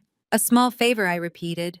The sound of my own voice was incredibly calm, dropping the temperature in the room by 10 degrees. Yes, a massive favor, Jamal snapped, stepping closer and trying to use his height to physically intimidate me. I handled all the complicated underwriting. I did all the heavy lifting. All you did was lend your pristine credit score to the transaction. You should be thanking me for expanding your real estate portfolio. Now put the damn briefcase away and go pretend to be a supportive sister before I completely lose my temper. The sheer breathtaking delusion of his statement hung heavily in the air. They actually believed they still held the absolute power in this dynamic. They fully believed that because there were 4 of them and only 1 of me, they could simply bully me into submission using the same tired tactics they had employed since my childhood. They thought my total silence over the past 3 days was a desperate sign of surrender. They thought I had come here to negotiate a quiet peace treaty. I slowly walked over to the massive mahogany desk. It was completely empty, a pristine surface waiting to be utilized. I placed my heavy leather briefcase squarely in the center of the dark wood. The solid thud echoed loudly against the paneled walls. I kept my hands resting lightly on the brass locks. I looked up and made deliberate, icy eye contact with every single person in the room. First my mother, then my father, then my sister, and finally Jamal. I did not scream. I did not cry. I did not throw a tantrum. I simply let the heavy silence stretch and compound until the physical tension in the small room became incredibly unbearable. The air grew thick and stale. I watched the false liquor-fueled bravado slowly drain from Jamal's dark eyes, quickly replaced by a creeping primal instinct that finally told him he was standing in a locked room with an apex predator. He looked down at the briefcase. His throat bobbed as he swallowed hard. I am not here to mingle, I said, my voice echoing with terrifying, absolute authority. I am not here to smile for your wealthy friends, and I am certainly not here to keep your pathetic criminal secrets. I unclasped the first brass lock on the briefcase. The sharp metallic crack snapped through the silent study like a gunshot. I unclasped the second lock. I am here to evict you from my house. I pushed the lid of the briefcase completely open. The crisp interior smelled faintly of dry leather and fresh printer ink. Nobody moved. Nobody breathed. The word evict hung in the stale air of the study, completely short-circuiting their arrogant brains. Brittany was the first to physically react. She let out a sharp, condescending bark of laughter, though her eyes remained wide with sudden frantic uncertainty. "Evict us," she mocked, her voice trembling slightly. "You cannot evict us, Madeline. This is our house. Jamal just let you sign the paperwork. You do not own anything." I ignored her completely. My eyes were locked entirely on Jamal. I reached into the briefcase and retrieved the thick stack of papers sitting on the very top. It was the certified police report I had obtained from Detective Vance on Tuesday morning. The bright red official seal of the Financial Crimes Division was stamped aggressively on the front page, an undeniable marker of federal authority. I placed my hand flat on the document and slowly slid it across the smooth mahogany surface of the desk until it stopped precisely inches from Jamal's hands. "Read it," I commanded, my voice completely devoid of emotion. Jamal stared at the document as if it were a venomous snake. He did not want to touch it. He could see the bold black letters printed at the top of the page: Chicago Police Department, Financial Crimes Division, Sworn Criminal Complaint. His arrogant posture evaporated entirely. His shoulders slumped and a sickening pallor washed over his face, turning his complexion a terrifying shade of gray. "Pick it up and read it, Jamal," I said, leaning slightly forward. "Or should I read it aloud for the entire family?" Jamal reached out with a trembling hand and picked up the report. His eyes began to dart frantically across the pages, absorbing the clinical, devastating language of his own destruction. He read the exact dates he accessed my credit file. He read the internet protocol addresses traced directly to his commercial brokerage office. He read the transcript of the audio confession he had freely given me on the phone. A bead of cold sweat broke out on his forehead. "This is a joke," my father declared loudly, stepping aggressively toward the desk. He reached for the paper, but Jamal yanked it away, holding it desperately against his chest. "It is not a joke, Thomas," I said smoothly. "It is a sworn federal affidavit." On Tuesday morning, I sat in a windowless interrogation room with a seasoned detective and handed over the complete origination file from Wells Fargo. I provided them with the forged electronic signature logs. I provided them with the fake email domain he created using my name. And I provided them with the flash drive containing his arrogant, rambling confession. Jamal's chest was heaving. He looked up from the paper, his eyes completely hollowed out by absolute terror.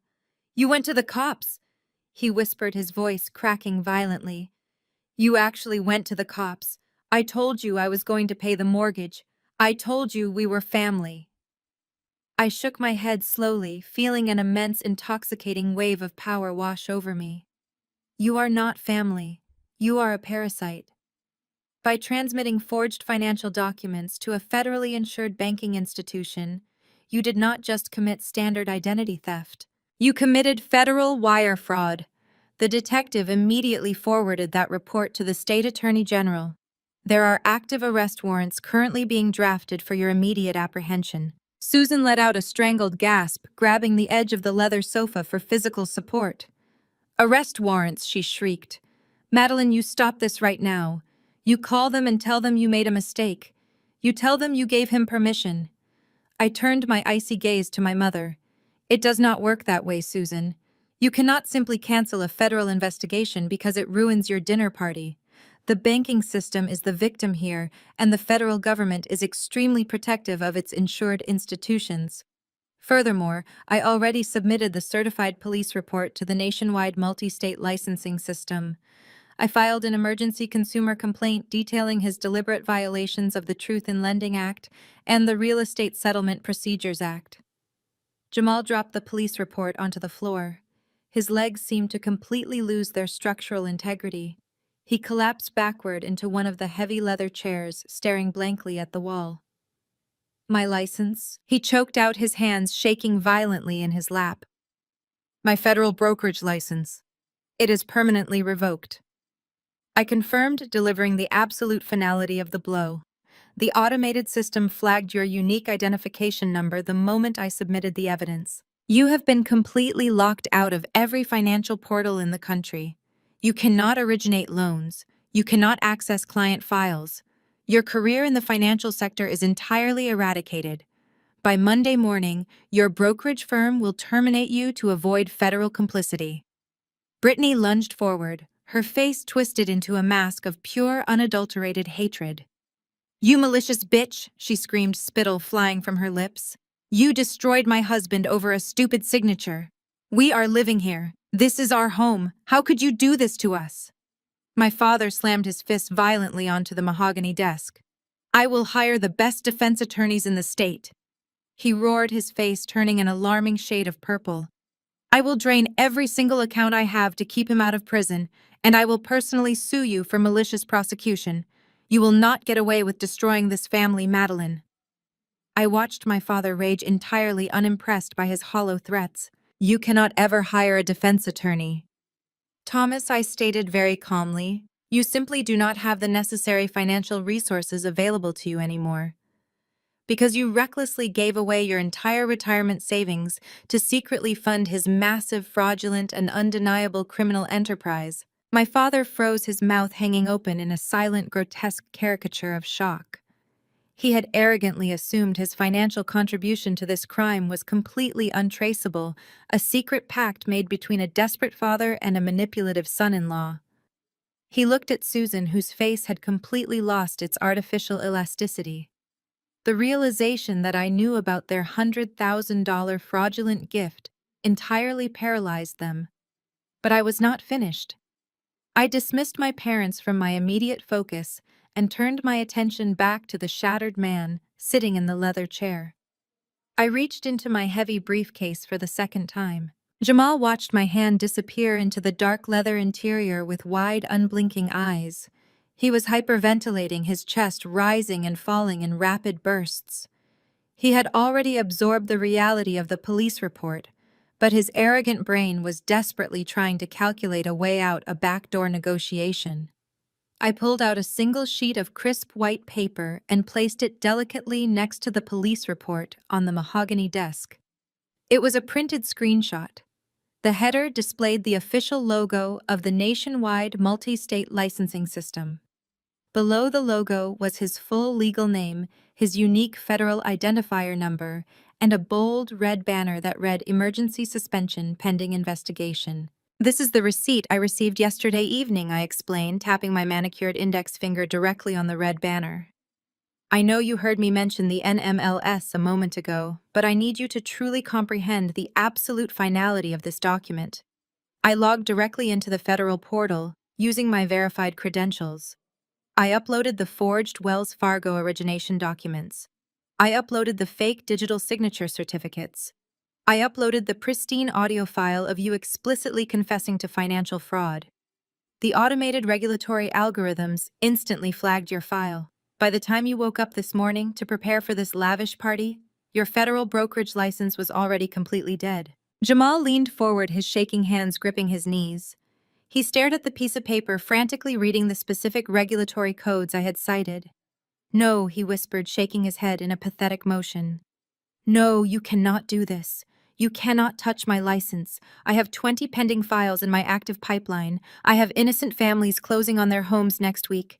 I have over $50,000 in pending commissions clearing on Monday morning. If I am locked out of the origination portal, those loans die. You are ruining innocent lives." "They are already dead, Jamal," I stated, with absolute surgical precision. "You are completely locked out of Encompass. You are completely locked out of the Calyx software system. If you try to log into your brokerage portal right now, you will find your credentials have been permanently revoked by the Corporate Compliance Department. When the federal system flagged your license for active wire fraud, it sent an immediate automated alert to the primary compliance officer at your firm. They are legally obligated to freeze every single file associated with your identification number. You have no pending commissions. The money you thought you were getting on Monday is being held in a frozen escrow account pending a massive federal audit." Brittany let out a sharp, jagged sob. She fell to her knees beside Jamal's chair, grabbing his arm. "Tell me she is lying." "Jamal?" She pleaded, her voice entirely stripped of its former venom. "Tell me you still have your job. How are we going to pay for this house? How are we going to afford the cars?" Jamal did not look at her. He could not look at her. He just stared at the red banner on the printed screenshot. He was a man who defined his entire existence by his ability to close a deal. I had just walked into his absolute sanctuary and professionally executed him in front of his wife. "I will give you the house," Jamal suddenly blurted out, his voice cracking into a high-pitched whine.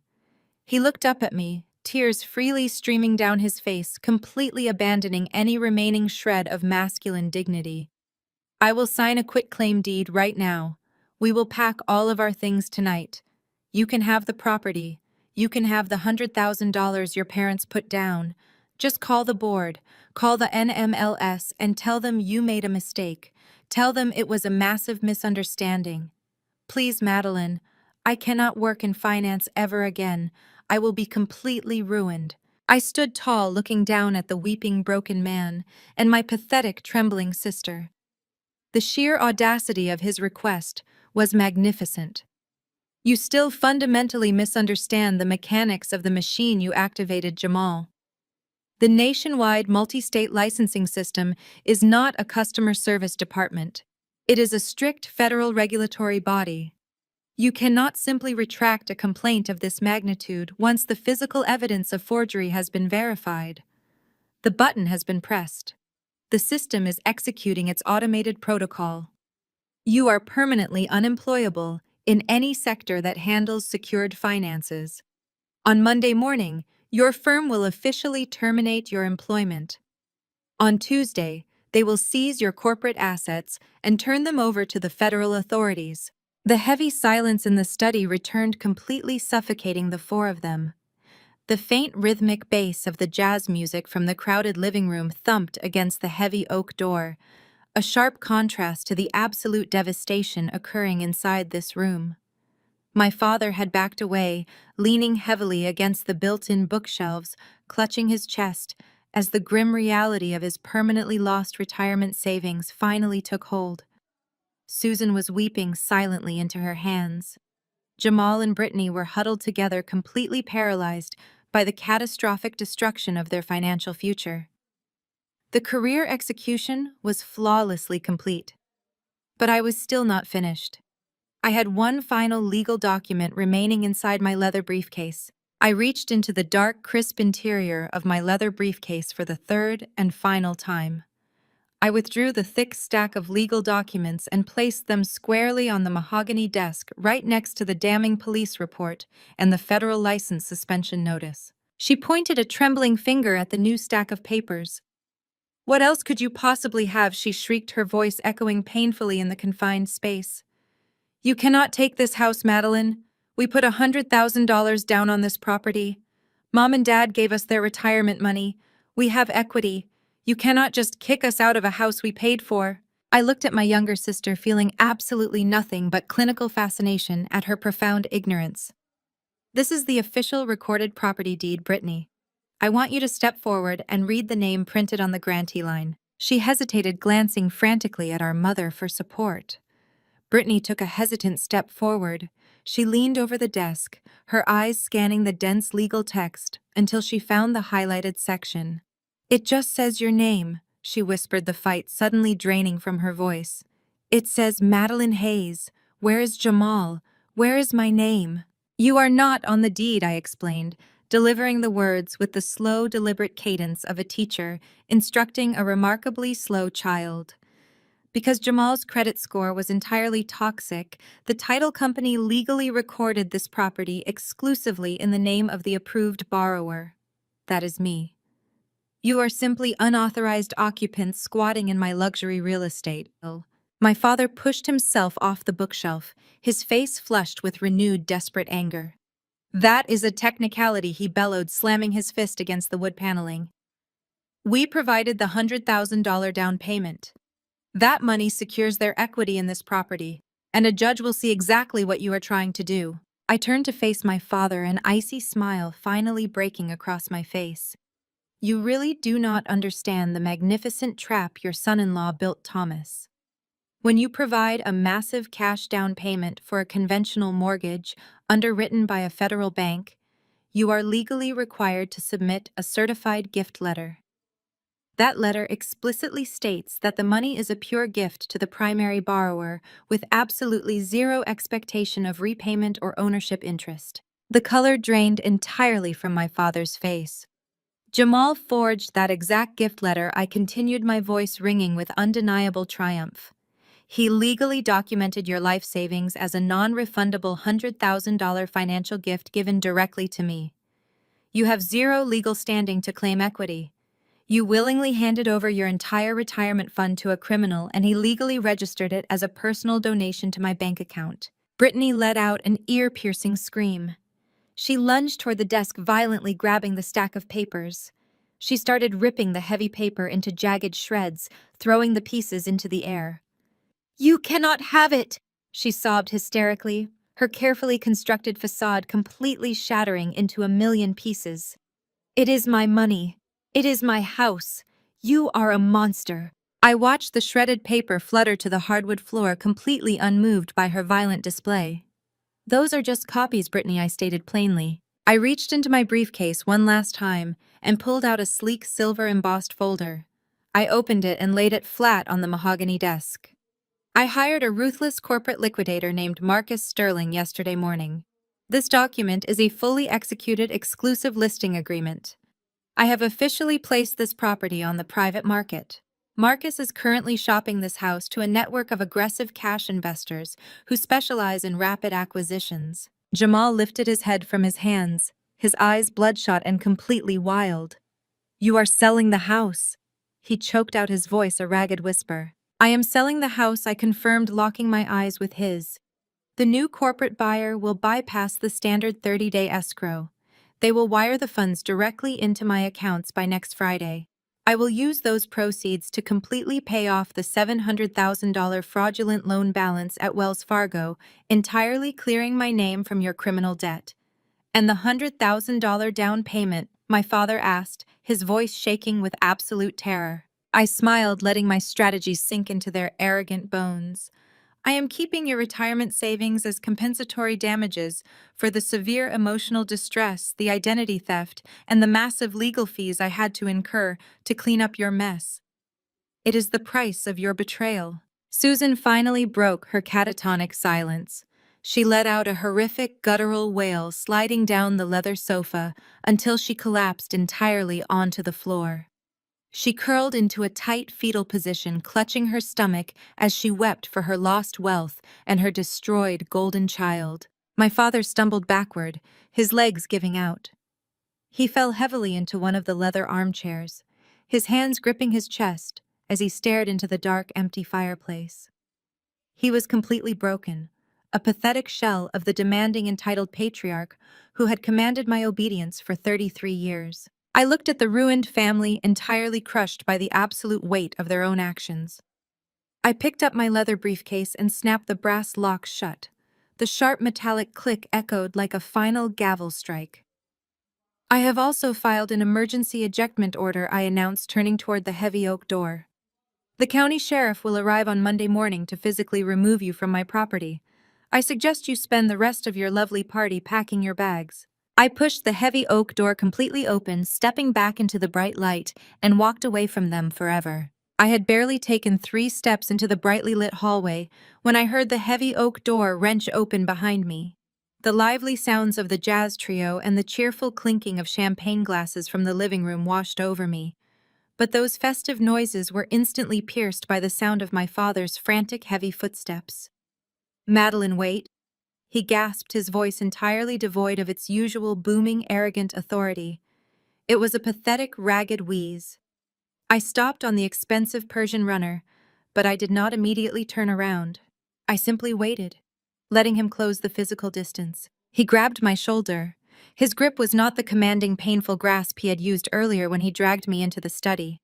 It was weak, trembling, and entirely desperate. "Please," he begged, the words sounding completely foreign and metallic on his tongue. "Step back inside, just for 1 single minute. I need you to understand exactly what you are doing." I slowly turned my head. My father was physically deteriorating right before my eyes.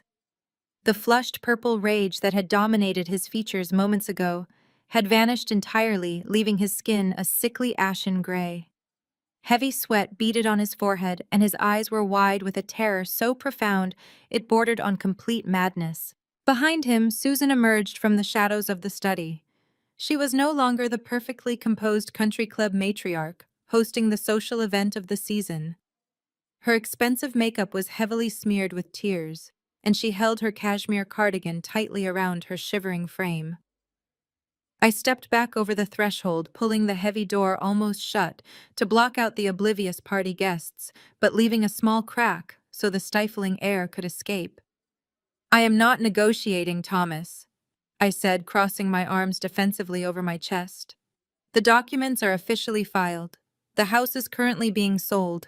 You have absolutely no leverage left. You do not understand the math, Susan sobbed, pushing past my father to stand directly in front of me. She reached out desperately, attempting to grab my hands, but I stepped back quickly, completely rejecting her physical contact. She let her hands drop uselessly to her sides, her shoulders heaving with violent sobs. That $100,000, she wept, her voice cracking painfully. It was not extra cash. It was everything, Madeline. It was absolutely everything we had left in the entire world. I raised a single eyebrow, my analytical brain rapidly processing this new catastrophic data point. Explain yourself, I commanded coldly. My father leaned heavily against the wooden doorframe, looking exactly like a man standing on the gallows waiting for the floor to drop. He stared at the hardwood floor, entirely unable to meet my eyes. When Jamal came to us with the loan approval problem, he swore he just needed a temporary cash injection to clear the massive closing costs. He promised us he would refinance the mortgage in 6 months and pay us back with a massive interest bonus. But we did not have $100,000 in liquid savings. I have been secretly covering Brittany's rent for the past 4 years, because Jamal's commissions barely covered their luxury car payments. We were already drowning in debt. He took a ragged, shuddering breath, the humiliating financial truth finally spilling from his lips. I liquidated my entire retirement portfolio, Madeline. I cashed out the federal 401k. I took the massive early withdrawal penalties and paid the exorbitant capital gains taxes. And even after completely draining the accounts, that was still not enough cash. To get the rest of the money, I took out a massive second mortgage on our own house. We leveraged our entire existence to give them that down payment. The sheer magnitude of their financial recklessness left me momentarily speechless. I looked back and forth between the two of them, absorbing the absolute insanity of their actions. You liquidated your entire retirement and secretly mortgaged your own home, I repeated, ensuring I fully understood the depths of their stupidity. You destroyed your own financial security to fund a federal wire fraud scheme. Why would you ever do something so incredibly reckless? Susan let out a jagged, horrifying wail. Because she is your younger sister, she cried out, her face twisting in pure agony. Because she was failing, you were succeeding. You have the massive corporate salary, the beautiful apartment downtown, the pristine credit score. You never needed us. You were entirely independent from the day you left for college. But Brittany needed us desperately. She was so unhappy in that tiny apartment. She was so jealous of your perfect life. We just wanted her to have a beautiful home. We thought Jamal was telling the absolute truth. We thought we were just helping our little girl. The profound toxicity of their parental dynamic was finally laid completely bare. They had not just enabled my sister. They had actively sacrificed themselves and attempted to sacrifice me entirely to maintain the false illusion of Brittany's success. You actively resented my independence, I realized aloud, the final puzzle piece clicking firmly into place. You punished me for being a responsible adult. You saw my pristine financial standing not as an accomplishment to be celebrated, but as an exploitable resource to be harvested for your favorite child.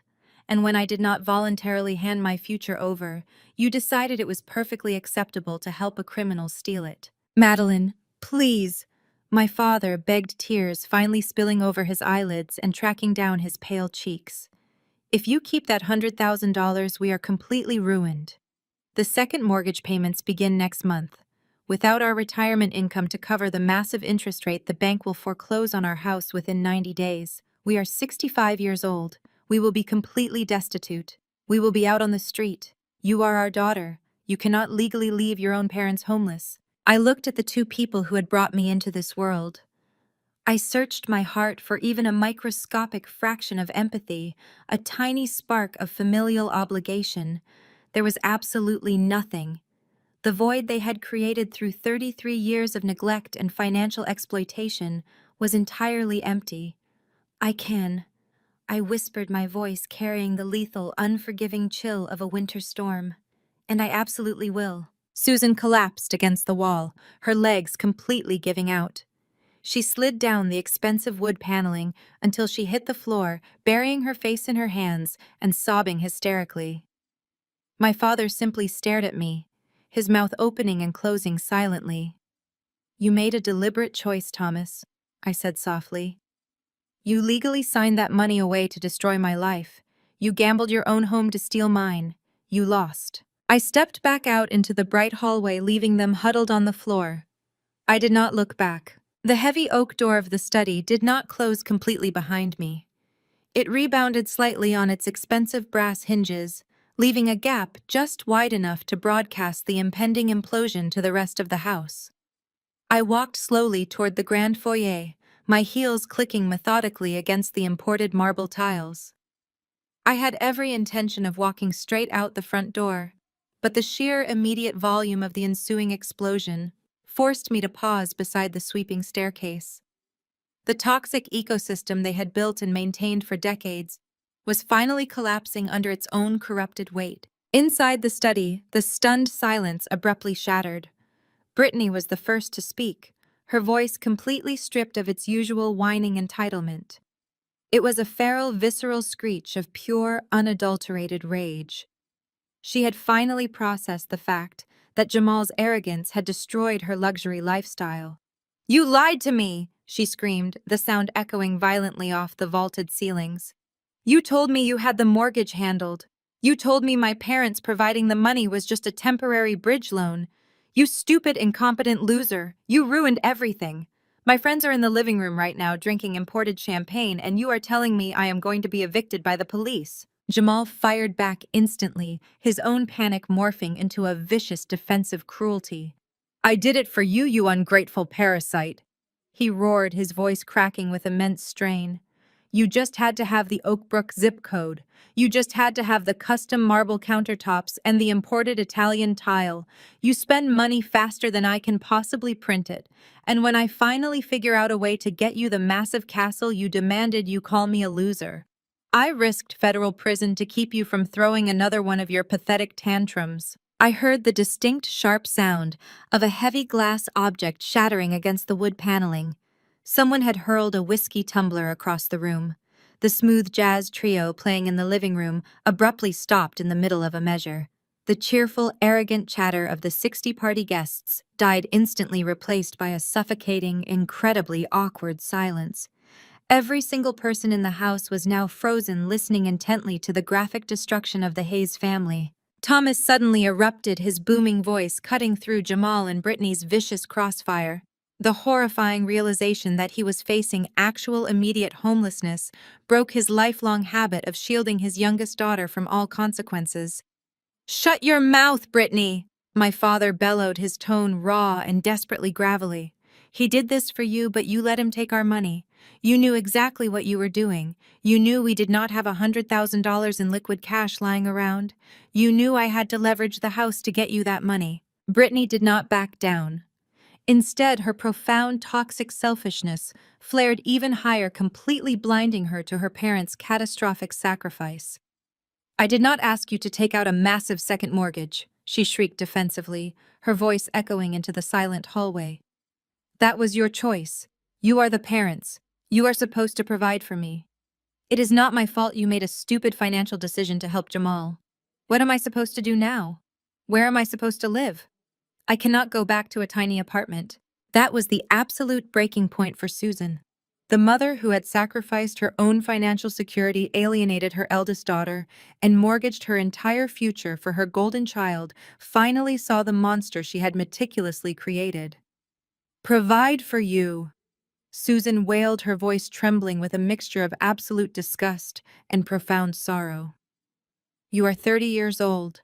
We bought your luxury cars. We paid your exorbitant rent for 4 years. We ruined our entire lives to buy you this massive house, and you do not even care that your father and I are going to be living on the street. You only care about yourself.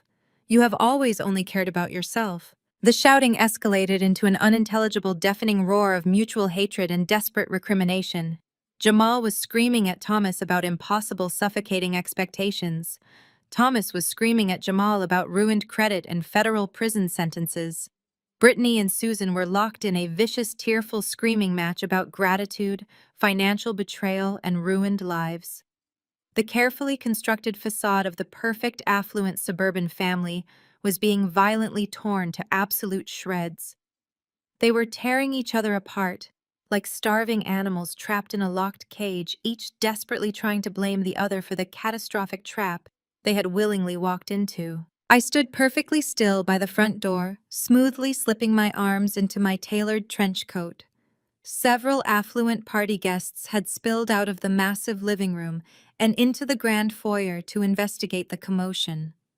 They were standing in frozen shock, holding their expensive crystal champagne flutes, their eyes wide as they listened to the horrific verbal abuse echoing down the hallway from the study. A woman wearing a sparkling designer cocktail dress looked directly at me, her expression a complex mixture of profound horror, desperate confusion, and extreme social mortification. "The housewarming party is officially over," I announced to the paralyzed crowd, my voice calm, clinical, and projecting clearly over the violent screaming match occurring down the hall. "The hosts are currently dealing with a massive federal criminal investigation and an impending police-enforced eviction. I strongly suggest you all locate your coats and exit the premises immediately before the county sheriff arrives to secure the property." The guests began to panic. The paralyzing shock broke, and the foyer erupted into furious, hushed murmurs. Wealthy socialites rushed toward the coat check room, aggressively pushing past one another, desperate to escape the blast radius of the massive impending scandal. Nobody wanted to be associated with federal wire fraud. Nobody wanted to be a witness when the authorities inevitably arrived. I turned my back on the absolute chaos I had engineered. I reached out, grabbed the heavy brass handle of the mahogany front door, pushed it open, and stepped out into the crisp, cool evening air. The sprawling circular driveway was packed with expensive luxury vehicles. The grand illuminated brick facade of the $700,000 Oak Brook property loomed behind me, a monument to their incredible greed and my absolute vengeance. I walked steadily down the sweeping brick pathway toward my waiting car. I unlocked the doors with a sharp electronic chirp of the key fob. I slid into the driver's seat, the quiet luxury of the dark leather interior, instantly insulating me from the madness occurring inside the house. I pressed the ignition button. The engine purred to life with a smooth, powerful hum. I sat there for one brief moment, staring out the windshield at the beautifully manicured lawn. The headlights swept across the landscaping as I pulled out of the driveway and onto the quiet, dark suburban street. I did not feel a single ounce of guilt. I did not feel any lingering remorse. I felt entirely, undeniably free. The heavy, suffocating chain that had tied me to their toxic demands for over 3 decades was finally broken. The air inside the car felt lighter. The future was entirely mine to control, completely unburdened by their endless financial manipulation. I shifted the car into drive, pressed the accelerator, and drove away into the night, leaving the burning wreckage of my family completely in the rearview mirror. Exactly 7 days later, the crisp Friday morning air was shattered by the sharp, authoritative chirp of a police siren. I parked my car neatly by the curb directly behind 2 massive, heavily marked county sheriff SUVs. The flashing red and blue lights painted the pristine brick facade of the Oak Brook property in alternating strokes of undeniable legal reality. I stepped out onto the damp pavement, buttoning my tailored charcoal wool coat against the early morning chill. Marcus Sterling, the corporate liquidator I had hired, stood perfectly straight by the edge of the driveway, holding a brushed steel clipboard, and flanked by a small army of professional movers and interior staging specialists. "Are we ready to secure the asset?" Marcus asked, his tone brisk and entirely devoid of sentimentality. He tapped a sleek silver pen against his clipboard, his eyes already calculating the most efficient path for his crew to enter. "We are," I replied smoothly, walking past him to meet the lead deputy at the front door. Deputy Miller was a towering, broad-shouldered man who looked exactly like someone who had absolutely zero patience for suburban entitlement. He held the judge-approved emergency ejectment order securely fastened to a heavy aluminum clipboard. Ms. Hayes, the deputy acknowledged with a curt nod, his expression deadly serious. We knocked 3 times. We can clearly hear movement inside, but they are deliberately refusing to answer the door. Do I have your explicit permission to breach the primary entryway? You do, I confirmed, stepping back a few paces to give him the necessary physical clearance. Deputy Miller did not hesitate for a single second. He raised a heavy tactical boot and kicked the mahogany door squarely directly beside the deadbolt. The expensive locking mechanism shattered instantly with a loud, violent wooden crack. The heavy door flew open, rebounding hard against the interior wall and exposing the massive sunlit foyer. Sheriff's Department! Miller bellowed, his voice booming like thunder through the grand space. Make yourselves known immediately. Walk toward the sound of my voice with your hands completely visible. I followed the deputies into the house. The grand foyer, which had been perfectly spotless during the disastrous housewarming party exactly 1 week ago, was now an absolute disaster zone. Half-packed cardboard boxes were strewn haphazardly across the imported marble tiles. Expensive, brightly colored designer clothing was piled carelessly on the sweeping hardwood staircase. The lingering sour smell of stale wine and unwashed dishes hung heavy in the stagnant air of the house. Jamal appeared at the top of the stairs. He looked absolutely horrific. He was wearing stained gray sweatpants and a wrinkled white t-shirt. He had not shaved in several days, and dark, heavy, exhausted bags hung prominently beneath his bloodshot eyes. He froze completely when he saw the 2 armed deputies standing aggressively in the foyer, his hands gripping the wooden railing with white-knuckled sheer desperation. "What are you doing?" Jamal demanded, his voice cracking with a pathetic mixture of feigned outrage and raw, undeniable terror. "You cannot just break into our house. We need more time. We have not finished packing our things. You are actively trespassing on private property." "Mr. Davis," Deputy Miller stated coldly, his right hand resting casually on his heavy utility belt.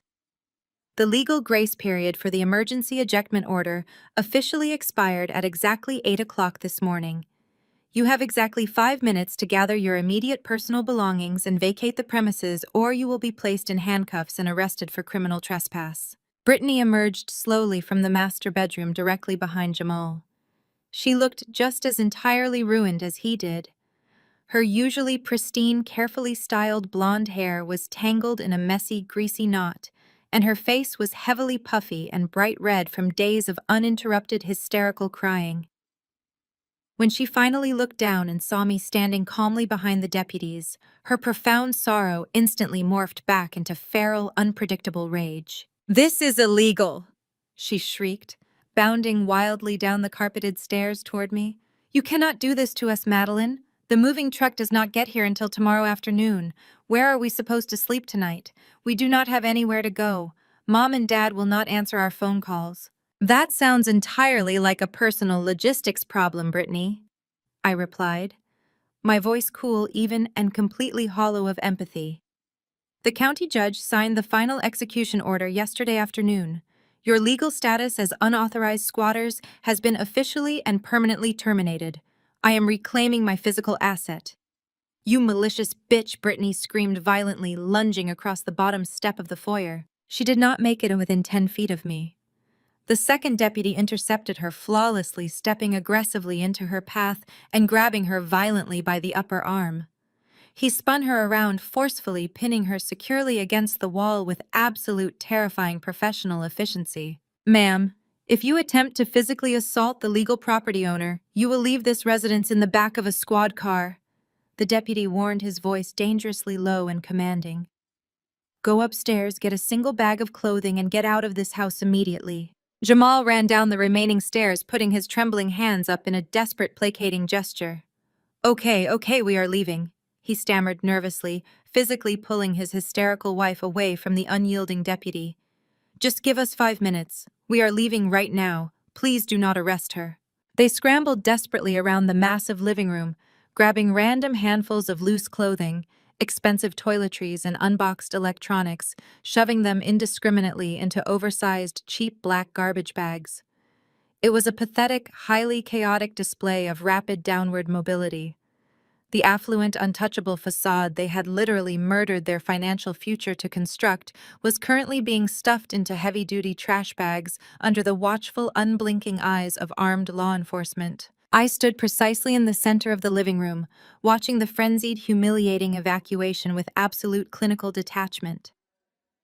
Marcus Sterling walked casually in through the broken front door, his sharp eyes rapidly sweeping over the massive space, taking mental inventory of the required repairs.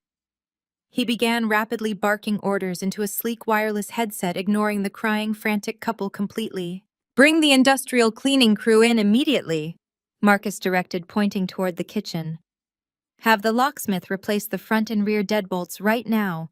I want the deep clean completely finished by noon. The high-end staging furniture arrives at exactly 1 o'clock.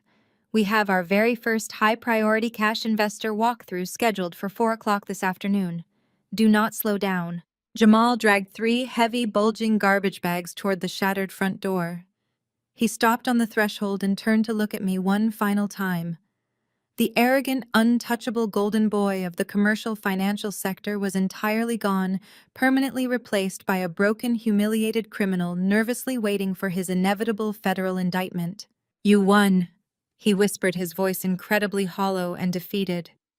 "I hope you are happy, Madeline. You destroyed an entire family over a single house." I shook my head slowly, looking at him with nothing but pure, unadulterated contempt. "I did not destroy the family, Jamal. I simply and efficiently removed myself from the inevitable blast radius of your criminal destruction. Now get off my private property." He did not say another word. He turned around, picked up the black garbage bags, and walked out the front door. Brittany followed closely behind him, clutching a heavily scuffed designer handbag against her chest and crying hysterically. They trudged slowly down the sweeping brick pathway, their shoulders slumped in total, absolute defeat.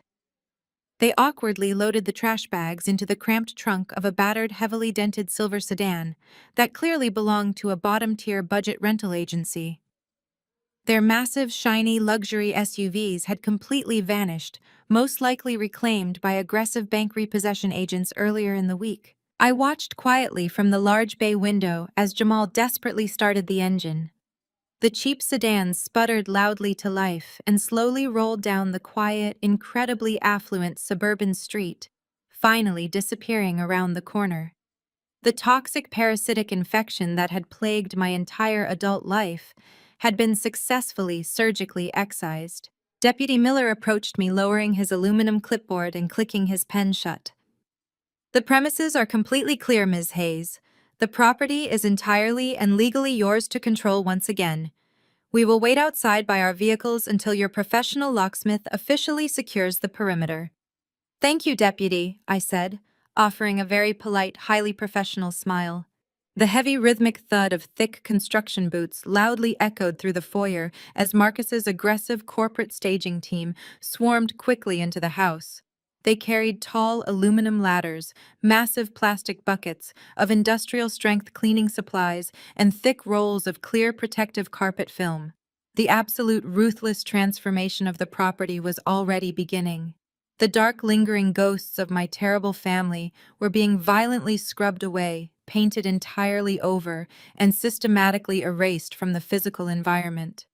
I walked slowly through the massive, echoing, empty rooms, feeling an incredible, intoxicating surge of absolute power. The air inside the house no longer felt stifling, oppressive, or toxic. It felt incredibly expansive. It felt exactly like pure, unadulterated, victorious profit. Marcus Sterling was entirely correct about the incredible speed and sheer ruthlessness of the corporate real estate market. His aggressive staging team completely transformed the massive Oakbrook property in under 6 hours. They replaced the lingering sour stench of my family's desperation with the crisp synthetic scent of luxury aerosol sprays and freshly polished hardwood.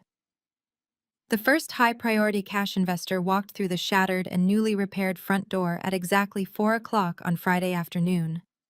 By Monday morning, I was sitting in my office reviewing a binding, heavily fortified corporate offer for $750,000. The buyer completely waived all physical inspections, completely ignored the standard 30-day escrow period, and demanded an immediate closing. They were incredibly eager to flip the distressed property, and I was aggressively eager to be permanently rid of it. We executed the transaction entirely electronically. On Thursday morning, exactly 13 days after I first discovered the fraudulent mortgage inquiry on my credit report, I sat at my sleek desk and watched my computer monitor as the massive financial wire transfer successfully hit my primary checking account. The mechanics of the financial cleanup were highly efficient and entirely bloodless. I immediately logged into my secure banking portal and initiated a direct, heavily encrypted wire transfer directly to the Federal Fraud Division at Wells Fargo. I wired them the exact principal balance of the $700,000 forged loan alongside the negligible accrued daily interest. The massive, suffocating debt was instantly zeroed out of existence. The bank officially released the institutional lien on the property, formally and legally closing the horrific nightmare Jamal had arrogantly created. The remaining cash balance sitting comfortably in my checking account was exactly $100,000. It was my parents' liquidated retirement fund, legally classified by the state as compensatory damages for my severe emotional distress and my substantial legal expenditures. I did not return a single penny to them. I immediately transferred the entire six-figure sum into a high-yield, globally diversified index fund, securely locked exclusively under my legal name. The automated digital notifications from the major credit bureaus began arriving the very next Tuesday. Experian pinged my mobile device first, followed rapidly by Equifax and TransUnion. The federal banking investigators had officially concluded their rapid internal review of the forged origination documents I had provided. The massive toxic mortgage liability vanished completely from my financial profile as if it had never existed. The unauthorized hard credit inquiries Jamal had illegally initiated, using my social security number, were permanently and legally expunged. My pristine credit score, the exact financial asset they had so arrogantly attempted to hijack and destroy, instantly rebounded to its original immaculate state. The heavy, invisible chain my family had violently wrapped around my neck was legally and permanently severed. My financial identity was completely mine again, entirely cleansed of their parasitic fingerprints. Jamal did not simply lose his lucrative corporate job. The federal government does not take wire fraud lightly, especially when the digital evidence is handed to them on a pristine silver platter. Exactly 3 weeks after the police enforced eviction, I read the official press release published directly on the Department of Justice website. The United States Attorney for the Northern District of Illinois had formally indicted Jamal Davis on 4 federal counts of interstate wire fraud and 2 specific counts of aggravated identity theft. His former brokerage firm was actively cooperating with the federal prosecutors to save their own corporate charter. Jamal was facing a mandatory minimum sentence of 10 years in a federal penitentiary. Brittany was completely broke, entirely alienated from her former wealthy social circle, and currently living in a cheap, decaying motel on the outskirts of the city while nervously awaiting Jamal's federal arraignment hearing. My parents' fate was equally catastrophic, driven entirely by their own massive financial stupidity and profound arrogance. My father's desperate second mortgage was an unmitigated disaster. Without his liquidated federal retirement income to cover the exorbitant predatory monthly interest payments, they defaulted almost immediately.